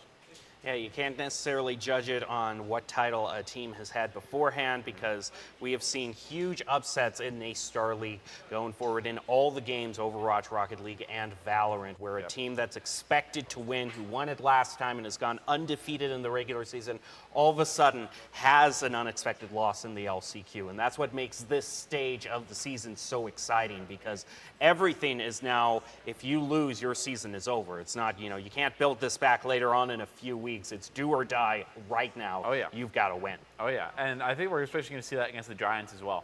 Those teams like Maryville, like Fisher, like St. Clair, when those teams get deeper into it and end up having to head each other, it's going to be one of those things of where obviously people are going to pick a side for what favors more, who has more chance of winning it. But it's going to be one of those things of nevertheless, there's going to be a high percentage of who wins this matchup, and those are the ones to me that are most exciting, of these giants that face off against each other. And somehow you turn this really big organization that went 7-0 and has continued to remain undefeated by getting their way through the championship or the playoff bracket, still is the underdog here in this matchup. It's a little entertaining to me. And that team coordination is also a really big play. We saw in the last game where the Chaps competed, a lot of their shots were just so tightened up that there was, if you were a defense, you had to react in less than a second because they pass to somebody, the follow-up comes through in less than a second, and the ball is traveling so fast to the goal If you don't have boost or you're already driving towards it, it is going to be a heck of a challenge to actually hit that ball and be able to get your save. We're back down to the field. Dust Devils versus Panthers. Davenport up by 1. Looking to close this out. Short and sweet with a 4-0, but we can't get too ahead of ourselves. We're only in game 2, and it is a long trek in a best of 7. And something, you know, in some schools and universities, since it's usually something that's only brought out in play-out seasons, some might just be experiencing it for the first time. It turns into a much different game at that point. Oh yeah, 100%. It almost goes completely different right there. And Brian trying to start it off quickly. Getting the pre-flip shot, wasn't able to do it. Now here's Drowsy with a bit of boost. Gets beat up by Rip though. Could be looking for somebody in the midfield here. There's 2 misses from the side of Texas A&M. Brian not able to do too much with this shot opportunity. Drowsy's gonna be the one to clear it off the backboard here. But now an air dribble potential. Going for the flip reset, fakes it, goes low, gets the musty. It's gonna be cleared out. Brian gets one more touch in midfield.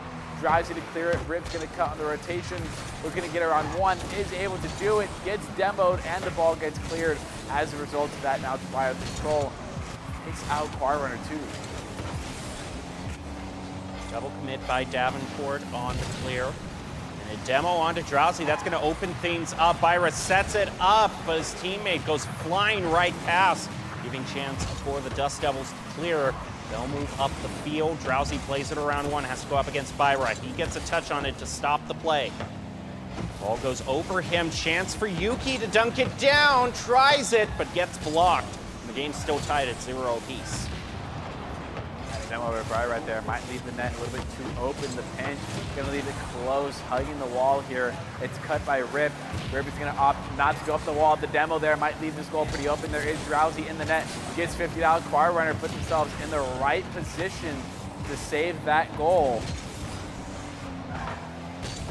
Actually, now it's up to Drowsy here. Ooh, not able to get it done though. 3 minutes left, and neither team has yet to get on the board. Got over towards Yuki, has to play around 1 defender. Saved by Byra, but nice follow-up by Drowsy. Dust Devils get on the board. I do really like that. I do really like that sequence there by Yuki. Even though not able to get the flick, inadvertently or intentionally, you took out the defender, and that left a really easy cleanup.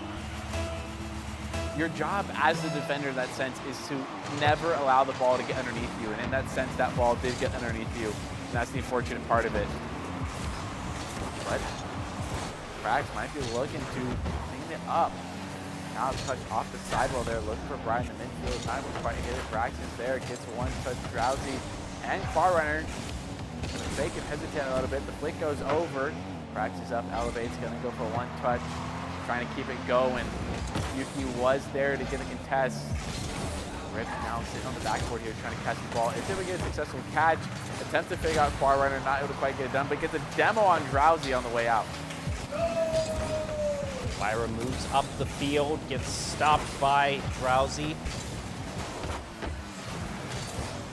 You're gonna watch as the ball goes on. Quar takes charge, but he gets played over by Davenport.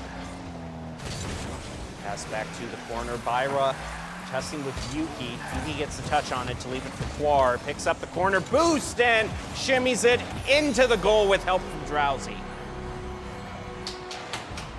Bit of a reset, a bit of a timeout was all it looked like Texas A&M needed, because now what seemed like the ability to not put a whole lot of shots on net without contests or not being able to finish shots that they took has completely shifted around. And now 2 minutes into this game, they are up 2-0 here with the lead, but it's still game 2. Drowsy on the backboard isn't going to get a clear. Practice going to have it out of there and reposition. Rip taking a dangerous course, taking the ball in front of the net. Generally ill-advised to cut the ball and take it in front of your net. I see the attempt to flick. It was not executed well, and you paid the price for it. 3-0 lead with only 1 minute 43 seconds left. Just barely enough time where you have enough to work with to comfortably get 3 goals. Byra, a touch on that 50 is going to send it far over. Rip comes, takes a shot. Oh, it's just a bit too narrow. The ball is going to head way back over toward Davenport's goal. Another chance for Dust Devils to get a shot and bring it to 4-0. That's not going to happen. Davenport needs to find a goal here and now. And you didn't get it quickly. They need to find a couple in quick succession here. Yuki gets bumped off. This could be a shot. It is way over the top. Rip also perfectly plays it in the hands of Drowsy. Drowsy's going to take advantage of the pass. Put one more on net. And if that's not the final coffin, I don't know what is. Or the final nail in the coffin. Yeah, I think this just has to be a next game for Davenport. You just got to make sure that they keep their heads cool in the next minute. Byra shot toward a goal. Drowsy baits that up. Going to be a pretty easy save for him. Pass to Byra again. Saved by Quar. I'll try to take it upfield here. Rip, they would get a 50, send it over to the other side of the orange field. In the corner there, and a great flip reset by Yuki's going to perfectly leave it open for Quar Runner to close off and just widen this gap even more between these two teams and the scoreline here.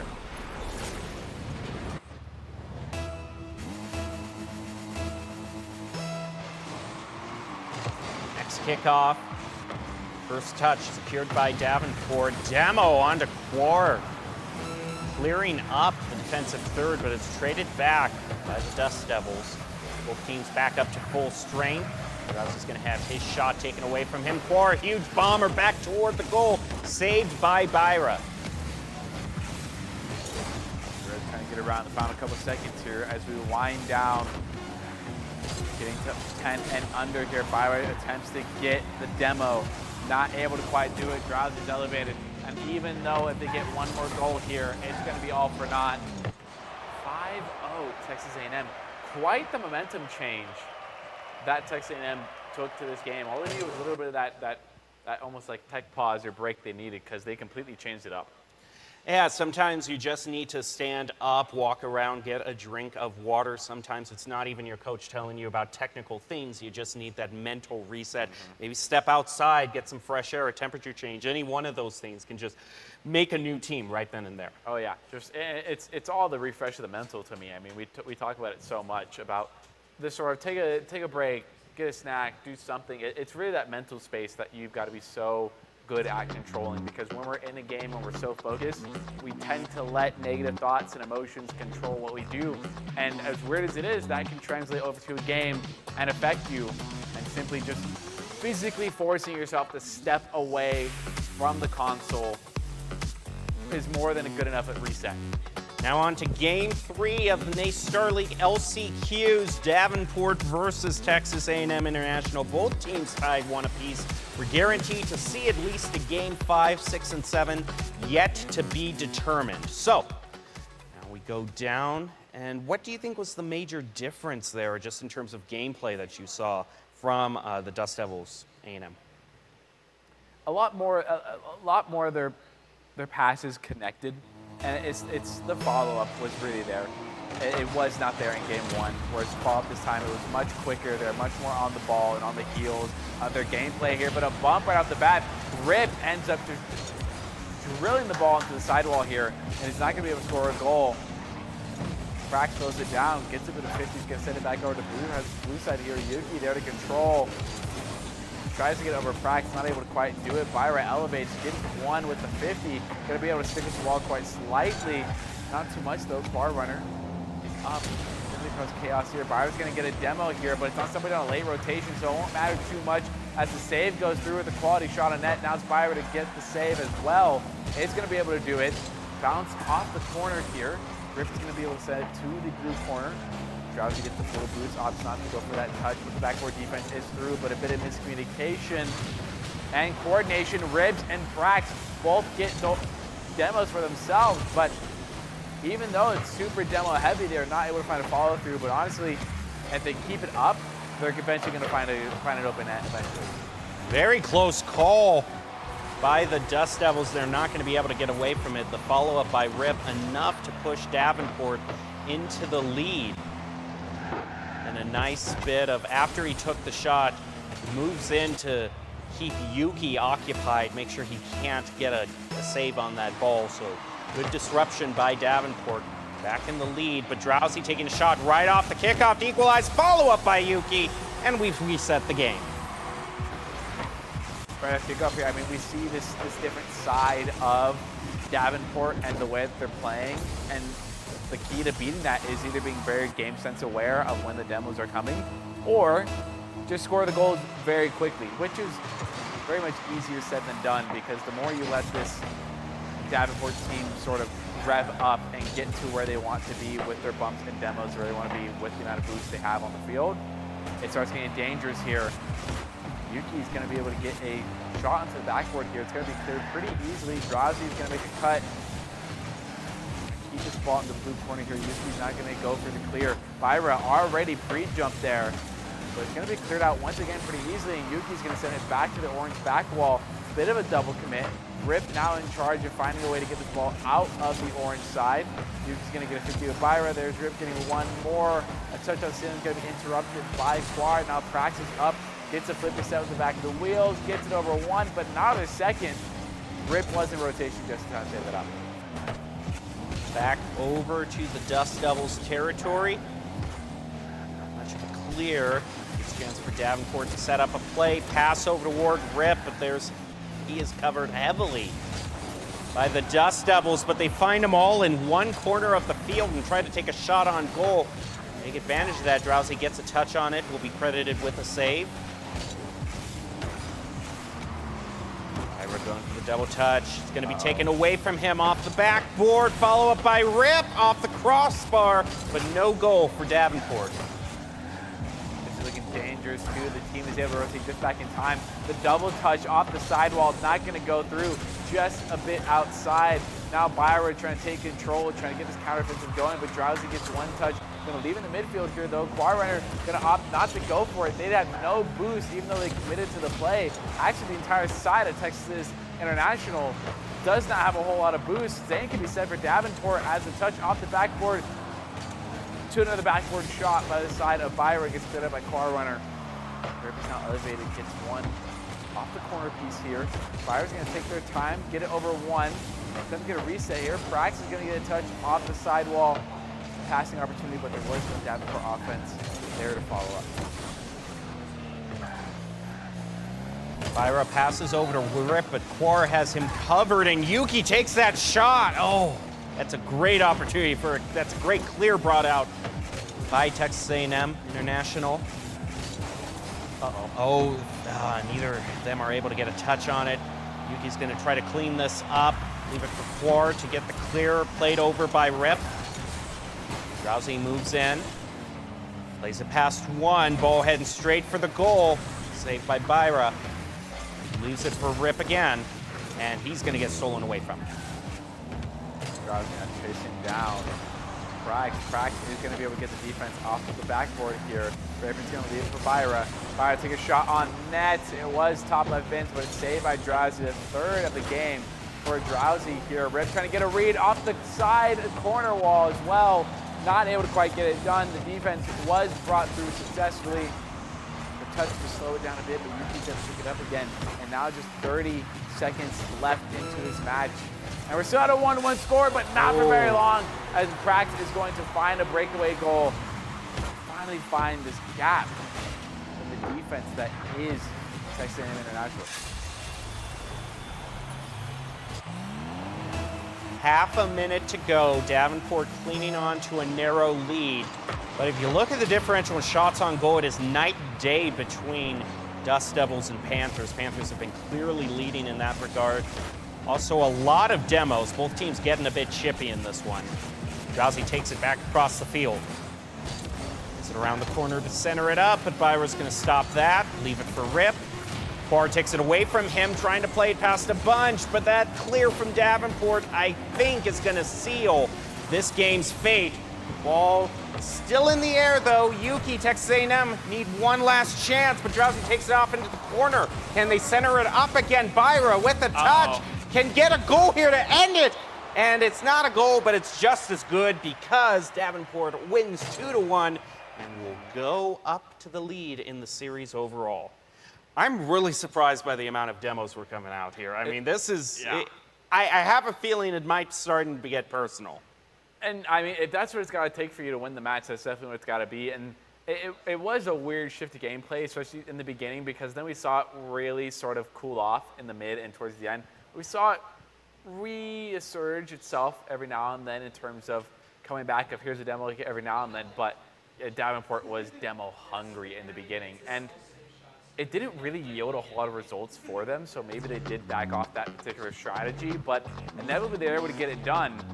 And that's just kind of been part of finding the mistakes that other teams are going to make. If you are able to just bunker down and wait till the team makes a bad touch, a bad pass, overcommits on some stuff, and you're able to recognize that very easily, you can find a lot of opportunities for an open net. One thing I'm thinking though right now is that been going back and forth because the Davenport that we saw in Game 3 was much more akin to Game 1. I mean, the score doesn't quite say that, but shots on goal, it was no competition. So will Texas A&M flip it around? Does it only take one lead, one win to make a team a little complacent and the other team steps up? We'll have to see as we head into Game 4. Maybe a possibility, but yeah, we're gonna have to wait and see. So we're in the game 15 seconds, a pass to Byra. Byra puts it perfectly right where that shot needed to be placed. Top left, Ben's gonna beat up the only defender that was there. And Davenport starting off strong here. We're seeing Davenport to be a multi-sided team, and where they're very good at the demos, they're very good at the short string passes and just finding open nets. And now they're displaying the skills of finding some midfield passes. Oh, and there's an open net to boot as well for Prax. Off a demo as well. Yeah, I think this is much more akin to Game 1. Game 2 might have just been an anomaly, and now Davenport is back in full force. Going into the next kickoff, 2 goals in less than 30 seconds. Yuki takes that kickoff, had to face off against Byra, who saves it. Now gonna try to get a goal on the counter. Drowsy blocks him. Over to Yuki, sets it up, but there's no one to pass to. Byra takes it, and a shot on goal saved. Davenport is piling up their shots on goal. They're already up to 4 in less than a minute. Rip now gets a touch off the ceiling there. Still pretty open here. Prax is one to elevate. Now gonna bounce off the corner wall. Drowsy gets the correct read. Gonna try and defend it though. It was sent back. Bar runner now getting a touch from off the backboard. Rip now gonna have to make a read here. Able to just force the ball to pinch. Sent the other way. Bar runner gonna send it back to the other side of the field here. Prax the one to pick it up. Now it's Drowsy with the solo play opportunity. Goes for the flip reset. Wasn't able to quite get it down. Rip was there to disrupt. Yuki to Bar runner into the midfield. Wasn't able to develop quite far enough. Now shot is a bit wide, picked up by Yuki here. So sitting on the sidewall, gets bumped off the ball for just half a second, but leaves more than enough time for Byra to come through, get the bearings off the sidewall again. It's gonna attempt to make a cut here, but that could leave Prax in a very awkward position. No, it's not. Flip reset, keeps the ball going up the field. Meeting with Drowsy in the corner. Drowsy takes a hard hit on it. Now Quar joins in. Back over to Davenport's third. Final shot, though, a bad bounce by Texas A&M International results in a clear for Davenport. And an opening for them they're going to capitalize on. Just trying to center it up. Play in a shot down toward the goal, setting up for Rip off the backboard. Follow up is going to play it under the Dust Devils and put them to a 3-0 lead. Really good shot placement once again by the side of Davenport. Realizes you're a bit too high up. You need to go lower. Puts the ball underneath them, sneaks it from underneath. I like the shot placement a lot. Davenport goes up 3-0 here with 2 minutes and 40 seconds left. Briar's going to slow it down a bit. Now it's just Quad Runner and an overextension. Going to hit the turtle shot as well. And that's honestly what I'm seeing for Texas A&M right now. It's been a couple goals now that their defenders have been a little too anxious, a little too early with their commits. I think if they delayed them a bit, possibly got a fake into it, or just outright slowed down their speed of gameplay, their defense would be a lot stronger.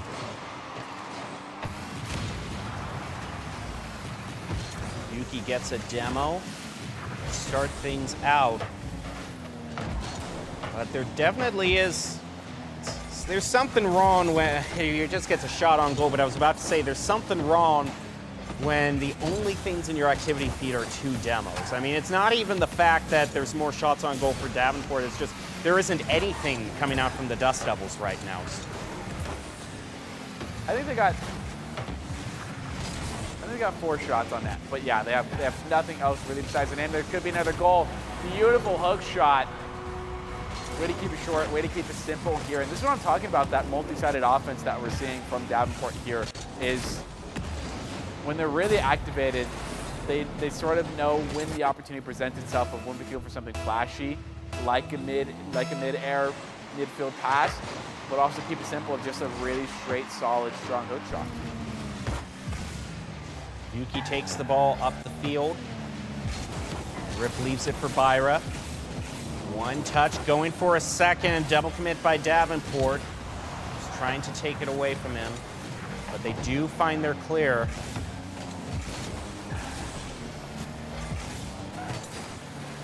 Rip comes in. He has to decide whether it's him or Byra who's going to take out the field. It's going to be Rip. Rousey goes in with Quar. Seeing a little bit of bunching up by both teams. 2 people around 1 ball trying to decide who's going to take it.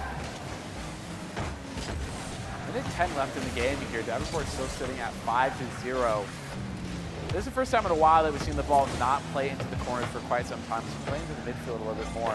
Byra now gets 1 touch. Rousey's going to be there intercepted though. Trying to get a touch off the sidewall. Is able to quite get it. Now an interesting bounce off of the blue sidewall off of pinch. Almost found its way into the back of the net for the side of Davenport. Possibly enhancing this score to 6-0.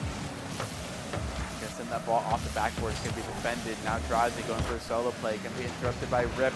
Rip now trying to reset off the sidewall, get the bearings. Not able to quite do it. Byra gets 1 soft touch, but leaves it in the midfield here. Power of friendship is going to be able to pinch that ball and just stabilize the midfield. Allows Davenport to get a clear here. Drowsy going for the dunk, is able to get it, plus 100 boost to boot. Gets it over Prax, could be looking at a teammate in the midfield, not going to be able to do it, gets interrupted. Quar Runner trying to keep it alive. Now there's Yuki, gets a pinch. Rip was there to get able to read. Drowsy commits, throws us out of position. And now with only 5 seconds left in the game and a 5-0 scoreline, Davenport's going to go to match point. Really just kind of felt like that game was an autopilot for the second half because there was such a huge lead by Davenport. They even get a 6th to put another hat trick on the board just to make their stat sheet a little bit more impressive looking back. You never have too many shots on that, too many saves, too many goals, too many really anything. There was also a turtle shot in this game as well, which is something we don't see very often. It was a pretty nice turtle shot as well, so I did like it. But there's an obvious chink in Davenport's ability to do things, and that is a double commit. Mm-hmm. They double commit quite often and quite frequently, and it's not soft double commits of like, oh, we're in the same location, same area. They are hard committing to the ball at the same time, and if the other team is able to take advantage of it, if Texas A&M is able to recognize that and perhaps maybe turn the demo on the other side and change the story a little bit, they could end up finding a whole lot of open opportunities. It's one thing if both of you jump up at the same time and the trajectory's already set and you both run into each other in midair. That was like a split second where communication broke down. Yep. But we're seeing cars driving side by side on the ground up the field. So there has to be just a little bit more coordination or or else I think this gives the Dust Devils a chance to drive it even further than a Game 5. And that takes a lot of discipline as well. That takes coordination, the communication, and the discipline part, where coordination and communication are all a group effort thing, but discipline is one of those things where each individual person has to have the discipline to do the little things, right? Know when to commit, know when's a good time I should rotate back, when should I be using boost, how should I not be using boost, is there already somebody on backboard, is there already somebody back post? And then when everybody has really strong discipline, it makes a team seem so well coordinated together because they just sort of play so well off each other. Quickly into the action though, to Prax. Give me a pinch to the sidewall there. Rip's gonna pick it up though. Trying to get it past 2 though. Gets a bump on Yuki instead. Leaves the ball open. Brian's able to get a touch. Wasn't completely free, and now pinch at the ground. Almost left to the top left bins by Prax. Not gonna be able to do too much of it though. Rip. Good read off the sidewall here. Drowsy, a really good takeoff. Able to control the ball from backboard all the way to midfield here, but gets dunked. Prax is able to take control of it. Now bounce at the corners. Could be dangerous. The Quar overreads it, but Drowsy's going to be able to get a cut back. Rip to get a pinch. Leaves it off the ceiling here. Could be a little bit difficult for Reed. The entire side of Davenport has a whole lot of boost where you don't see that for the blue boost meters on the left. This could be dangerous if Texas A&M overcommits right now. Need to take the ball, blocked. Byra falling in the passing lane, but it's gonna get it past him. Instead, he has to play defense. Shoots it off his own backboard. Drowsy sets it up for Yuki. The ball's a bit high, however. Byra's gonna push it back to at least mid. Bar gets a shot. Elevates up to Demo Rip, and nice coordination by the Dust Devils to get into the lead. What a great heads-up play there by Quarrunner. Just faked us out, faked me out as well. I was thinking, oh, they're going to go for a touch, and I saw the slight change in direction and went, oh, I know what you're going for. It was beautiful. It was well played out. And that's Texas A&M taking the lead early, and we've seen a bit of a trend so far today that the team that tends to take the lead early tends to be the one that ends up winning the game as well. But it's still really early, so we don't quite know for sure. Yuki was up, gets a touch. Comes up for Drowsy. Drowsy gets one off the corner piece. Prax is there to pick it up. Gets a pinch with Quarrunner here. Yuki to take over. Now going for a solo play. Trying to get a double touch. Is able to do it. Rip is elevated. Puts himself to the path with the ball. Is able to get the save. Now it's up to Byra here. Has a lot of boost to work with. Tries to go for the musty play. He's going to be able to do it. Yuki takes advantage of the missed touch. Rip to send it off to the sidewall. Now it's Drowsy with control. Going up the ceiling, perhaps looking for a teammate. Byra's the one to take control. Instead, this could be a hook shot opportunity. There is, and Yuki's not able to elevate in time. Had a good shadow defense going, but with a shot like that, it's going to be difficult. Nicely done. All a solo play by Byra. Puts Davenport back into the mix. We're almost 20 seconds away from halfway. It's tied 1 apiece. Byra elevates up. Drowsy gonna be able to take it away from him. Goes for the shot. Ball goes over to the other side. Ball high up. Quar whiffs on it. Yuki has to come in as well as Drowsy. But a double commit from Davenport as well. No team is free of sin right now. There's some boo-boos being made all around. And are you kidding me? That was a bit of a clown show there for just a little I bit. can't even. I really wanted to commend Texas A&M for taking advantage of the double commit and doing it right this time, but then they did that, and now I don't want to. As soon as we call out a mistake, another one happens, and we don't know which team. Like you said, no team is free of sin right now. Yep. Drowsy plays it past Rip. Gives it for Yuki. Byra blocks the clear. Takes a shot on goal off the crossbar. No follow-up. Quar on the counterattack. He plays it off the wall. Nice shot by Rip. Huge play back over for Dust Devils' goal. Byra trying to set up a shot. Doesn't find it. Rip takes it away from 2. Off the corner. Gets the shot blocked. Runs right into Yuki. 50 in favor of Drowsy.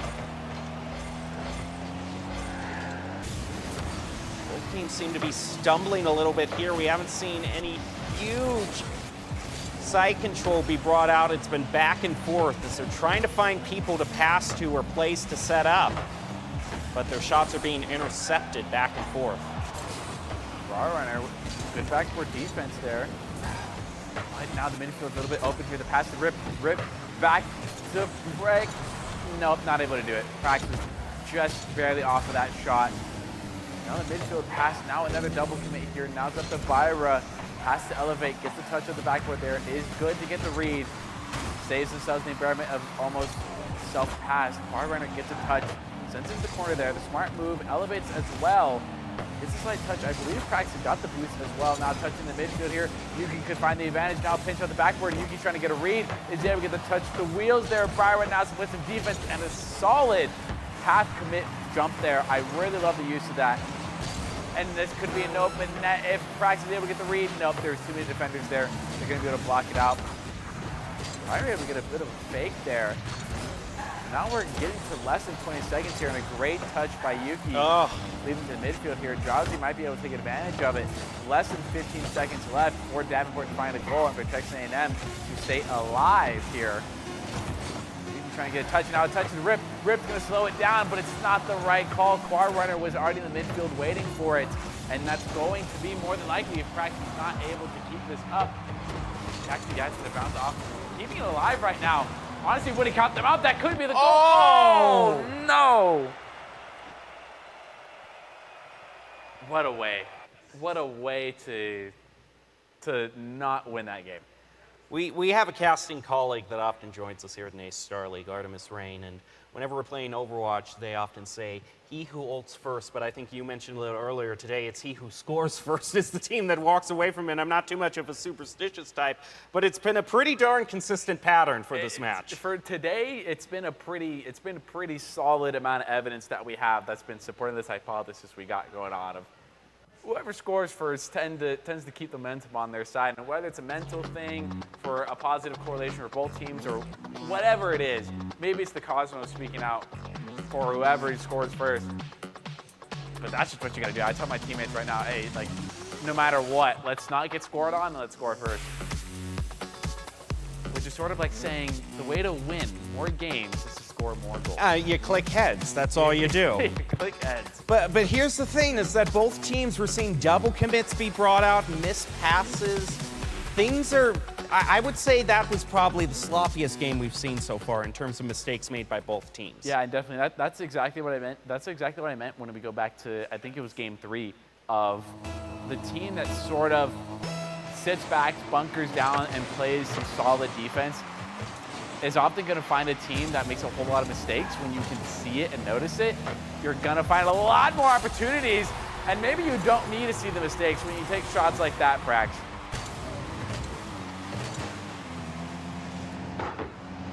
And this is the reason we have best of sevens is because teams that might not be used to the long haul, as you get into game 6 and 7, things can start to fall apart. It's about what team has the most endurance to buckle down and make plays like Rip. He gets a shot on goal, saved by Quar. Drowsy gets a touch on it. Huge clear back to Davenport, and it's going to go in to tie it up.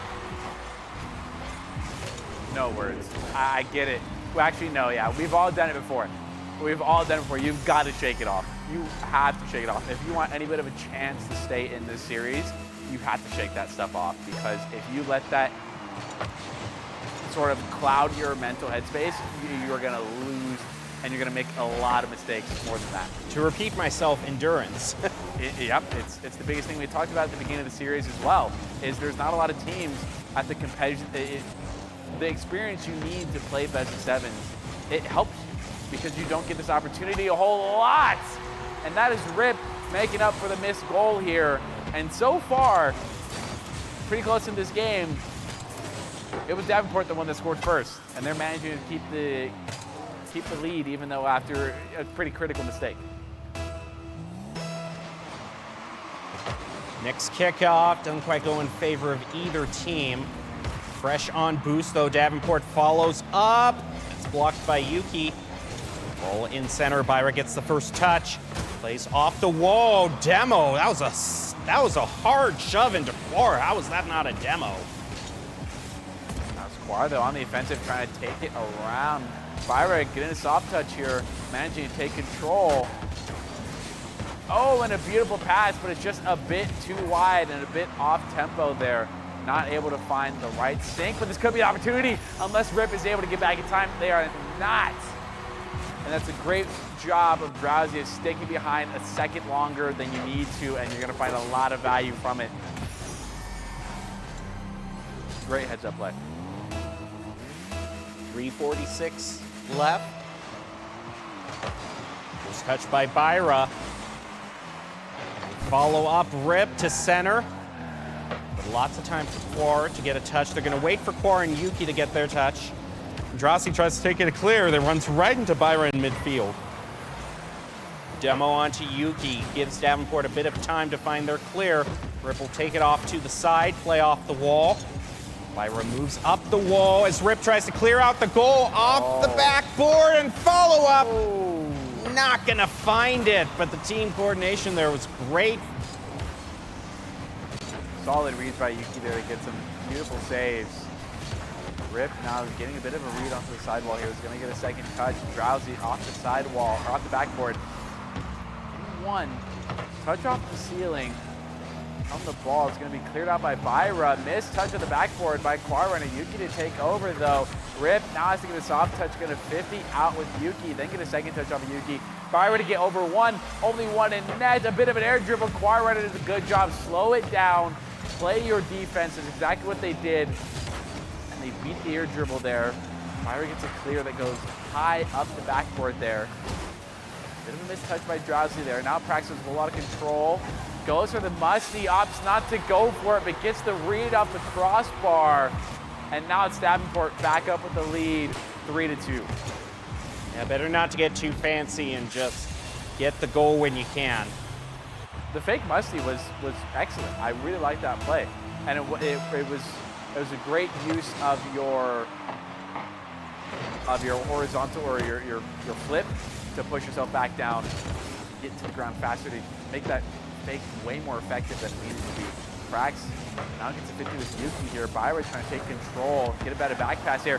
Rip making a last second save using the crossbar as their pinch point.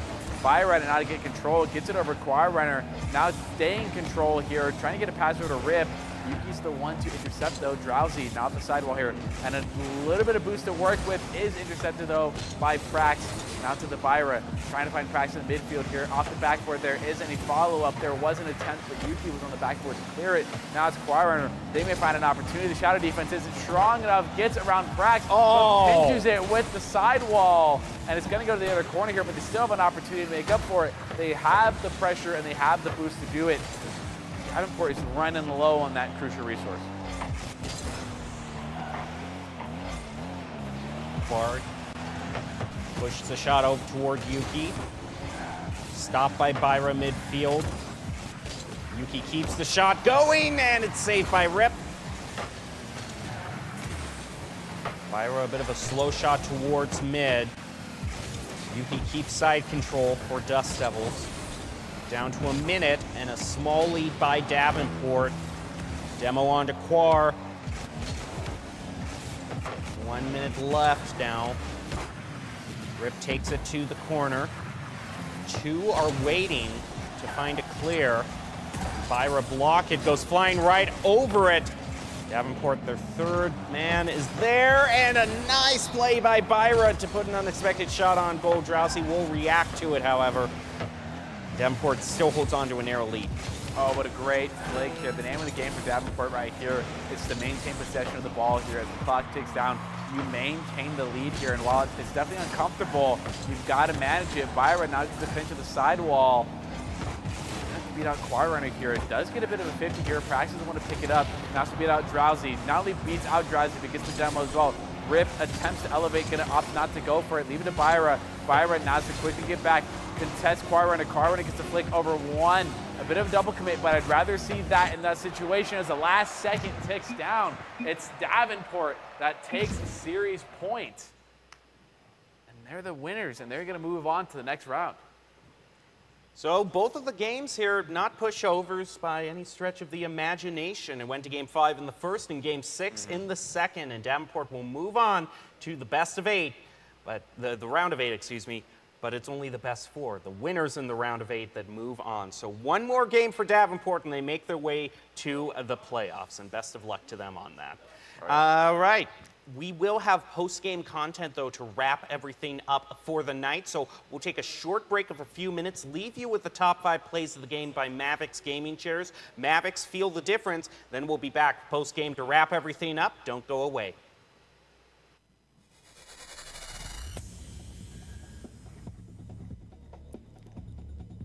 Has completely shifted around, and now 2 minutes into this game, they are up 2-0 here with the lead. But it's still game 2. Jobs on the backboard is going to get a bit of clear practice, going to have it out of there and reposition. Rip taking a dangerous course, taking the ball in front of the net. Shen dribble, Kawhi did a good job. Slow it down, play your defense is exactly what they did. And they beat the air dribble there. Myra gets a clear that goes high up the backboard there. Bit of a mistouch by Drowsy there. Now practices with a lot of control. Goes for the musty, opts not to go for it, but gets the read up the cross. And an opening for them they're going to capitalize on. Just trying to center it up. Play in a shot down toward the goal, setting up for Rip off the backboard. Follow up is going to play it under the Dust Devils and put them to a 3-0 lead.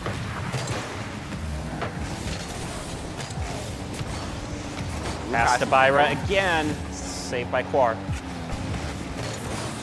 I'll try to take it upfield here. Rip, they would get a 50, send it over to the other side of the orange field. In the corner there, and a great flip reset by Yuki's. Davenport starting off strong here. We're seeing Davenport to be a multi-sided team, and where they're very good at the demos, they're very good at the short string passes and just finding open nets, and now they're displaying the skills of finding some midfield passes. Oh, and there's an open net to boot as well for Bragg. Off of demo.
Welcome back to the NACE Star League studio. We're wrapping up our Rocket League Day and Last Chance qualifiers. And we saw 2 universities make it to the round of 8, but they'll need to win one more match to be one of the top 4 teams making it to playoffs out of LCQ. I'm Jacob Palmer, joined by Colin Majunction to wrap things up for you. Colin, if you were to have one main takeaway, because the teams that won today still have to win the next round and then go up some very tough teams in the playoffs, what's the main thing that we saw today that might be something they want to clean up going forward? I mean, for the side of Lubbock Christian, I mean, the only thing that I really saw was just that demo undersite, which is really just like a game-to-game thing. They seem to clean it up, but it seems to be something that if they go against a demo-heavy team, it could be a weak spot for them. But other than that, the way they played against Purdue Northwest, they played it very well. There's a lot of stellar plays they made. So for the side of them, I don't really see a lot, but on the side of the match that we just saw, and for what we've just seen, there's quite a bit I'd love to see clean up. The double commits are an obvious, like that is number one for the side of Davenport. The double commits are definitely there. But, I mean, besides that, they had their time to shine. I talked about how at times they seem like a really well-rounded offense. So if they just practice that discipline a little bit more, their coordination and discipline will look just beautiful, and they could have an easier time going into this top 8. Takeaway for me is it took all week, but finally saw a game where the third-place team got the upset win against the second-place team, and it was Davenport. So hard to imagine Texas A&M International had a 5-1 record in the regular season, and it's all for naught because Davenport is moving on to the next stage of LCQs. You're going to want to stay tuned throughout the whole week for LCQs, and then join us next week where we will have our official reveal stream for the brackets of the grand finals, which will take place at Boise, Idaho, in the Boise State Esports Arena. You're not going to want to miss the exciting playoff season we've got coming to you. And we also want to give a special shout out to all of our sponsors that we've got promoting NACE Star League: Truth, Odyssey Mushroom Elixir, Monster Energy, Duncan, and of course, Mavics Gaming Chairs, bringing you the top 5 plays of the game every single night. Mavics, feel the difference. But that's going to do it for us tonight. You're going to want to join us tomorrow for Rainbow Six, and then on Friday for Counter-Strike. But as for now in Rocket League, we'll leave it for the night. Have a good night, and we'll hope to see you tomorrow. Quad runner credit with the save there. A soft touch keeps this ball on Texas A&M's side, and a good touch over one could find another goal for Davenport, but just inches away, not going to be able to do it. Byra, another shot to follow up, finds himself the hat trick. Ball goes on, Quar takes charge, but he gets played over by Davenport. Pass back to the corner. Byra testing with Yuki. Yuki gets the touch on it to leave it for Quar. Picks up the corner boost and shimmies it into the goal with help from Drowsy. 2 demos. I mean, it's not even the fact that there's more shots on goal for Davenport. It's just there isn't anything coming out from the Dust Devils right now. I think they got 4 shots on that. But yeah, they have nothing else really besides the name. There could be another goal. Beautiful hook shot. And now with only 5 seconds left of the game and a 5-0 scoreline, Davenport's going to go to match point. Really just kind of felt like that game was an autopilot for the second half because there was such a huge lead by Davenport. They even get a 6th to... Now Quar, though, on the offensive, trying to take it around. Byra getting a soft touch here, managing to take control. Oh, and a beautiful pass, but it's just a bit too wide and a bit off tempo there. Not able to find the right sync, but this could be an opportunity unless Rip is able to get back in time. They are not.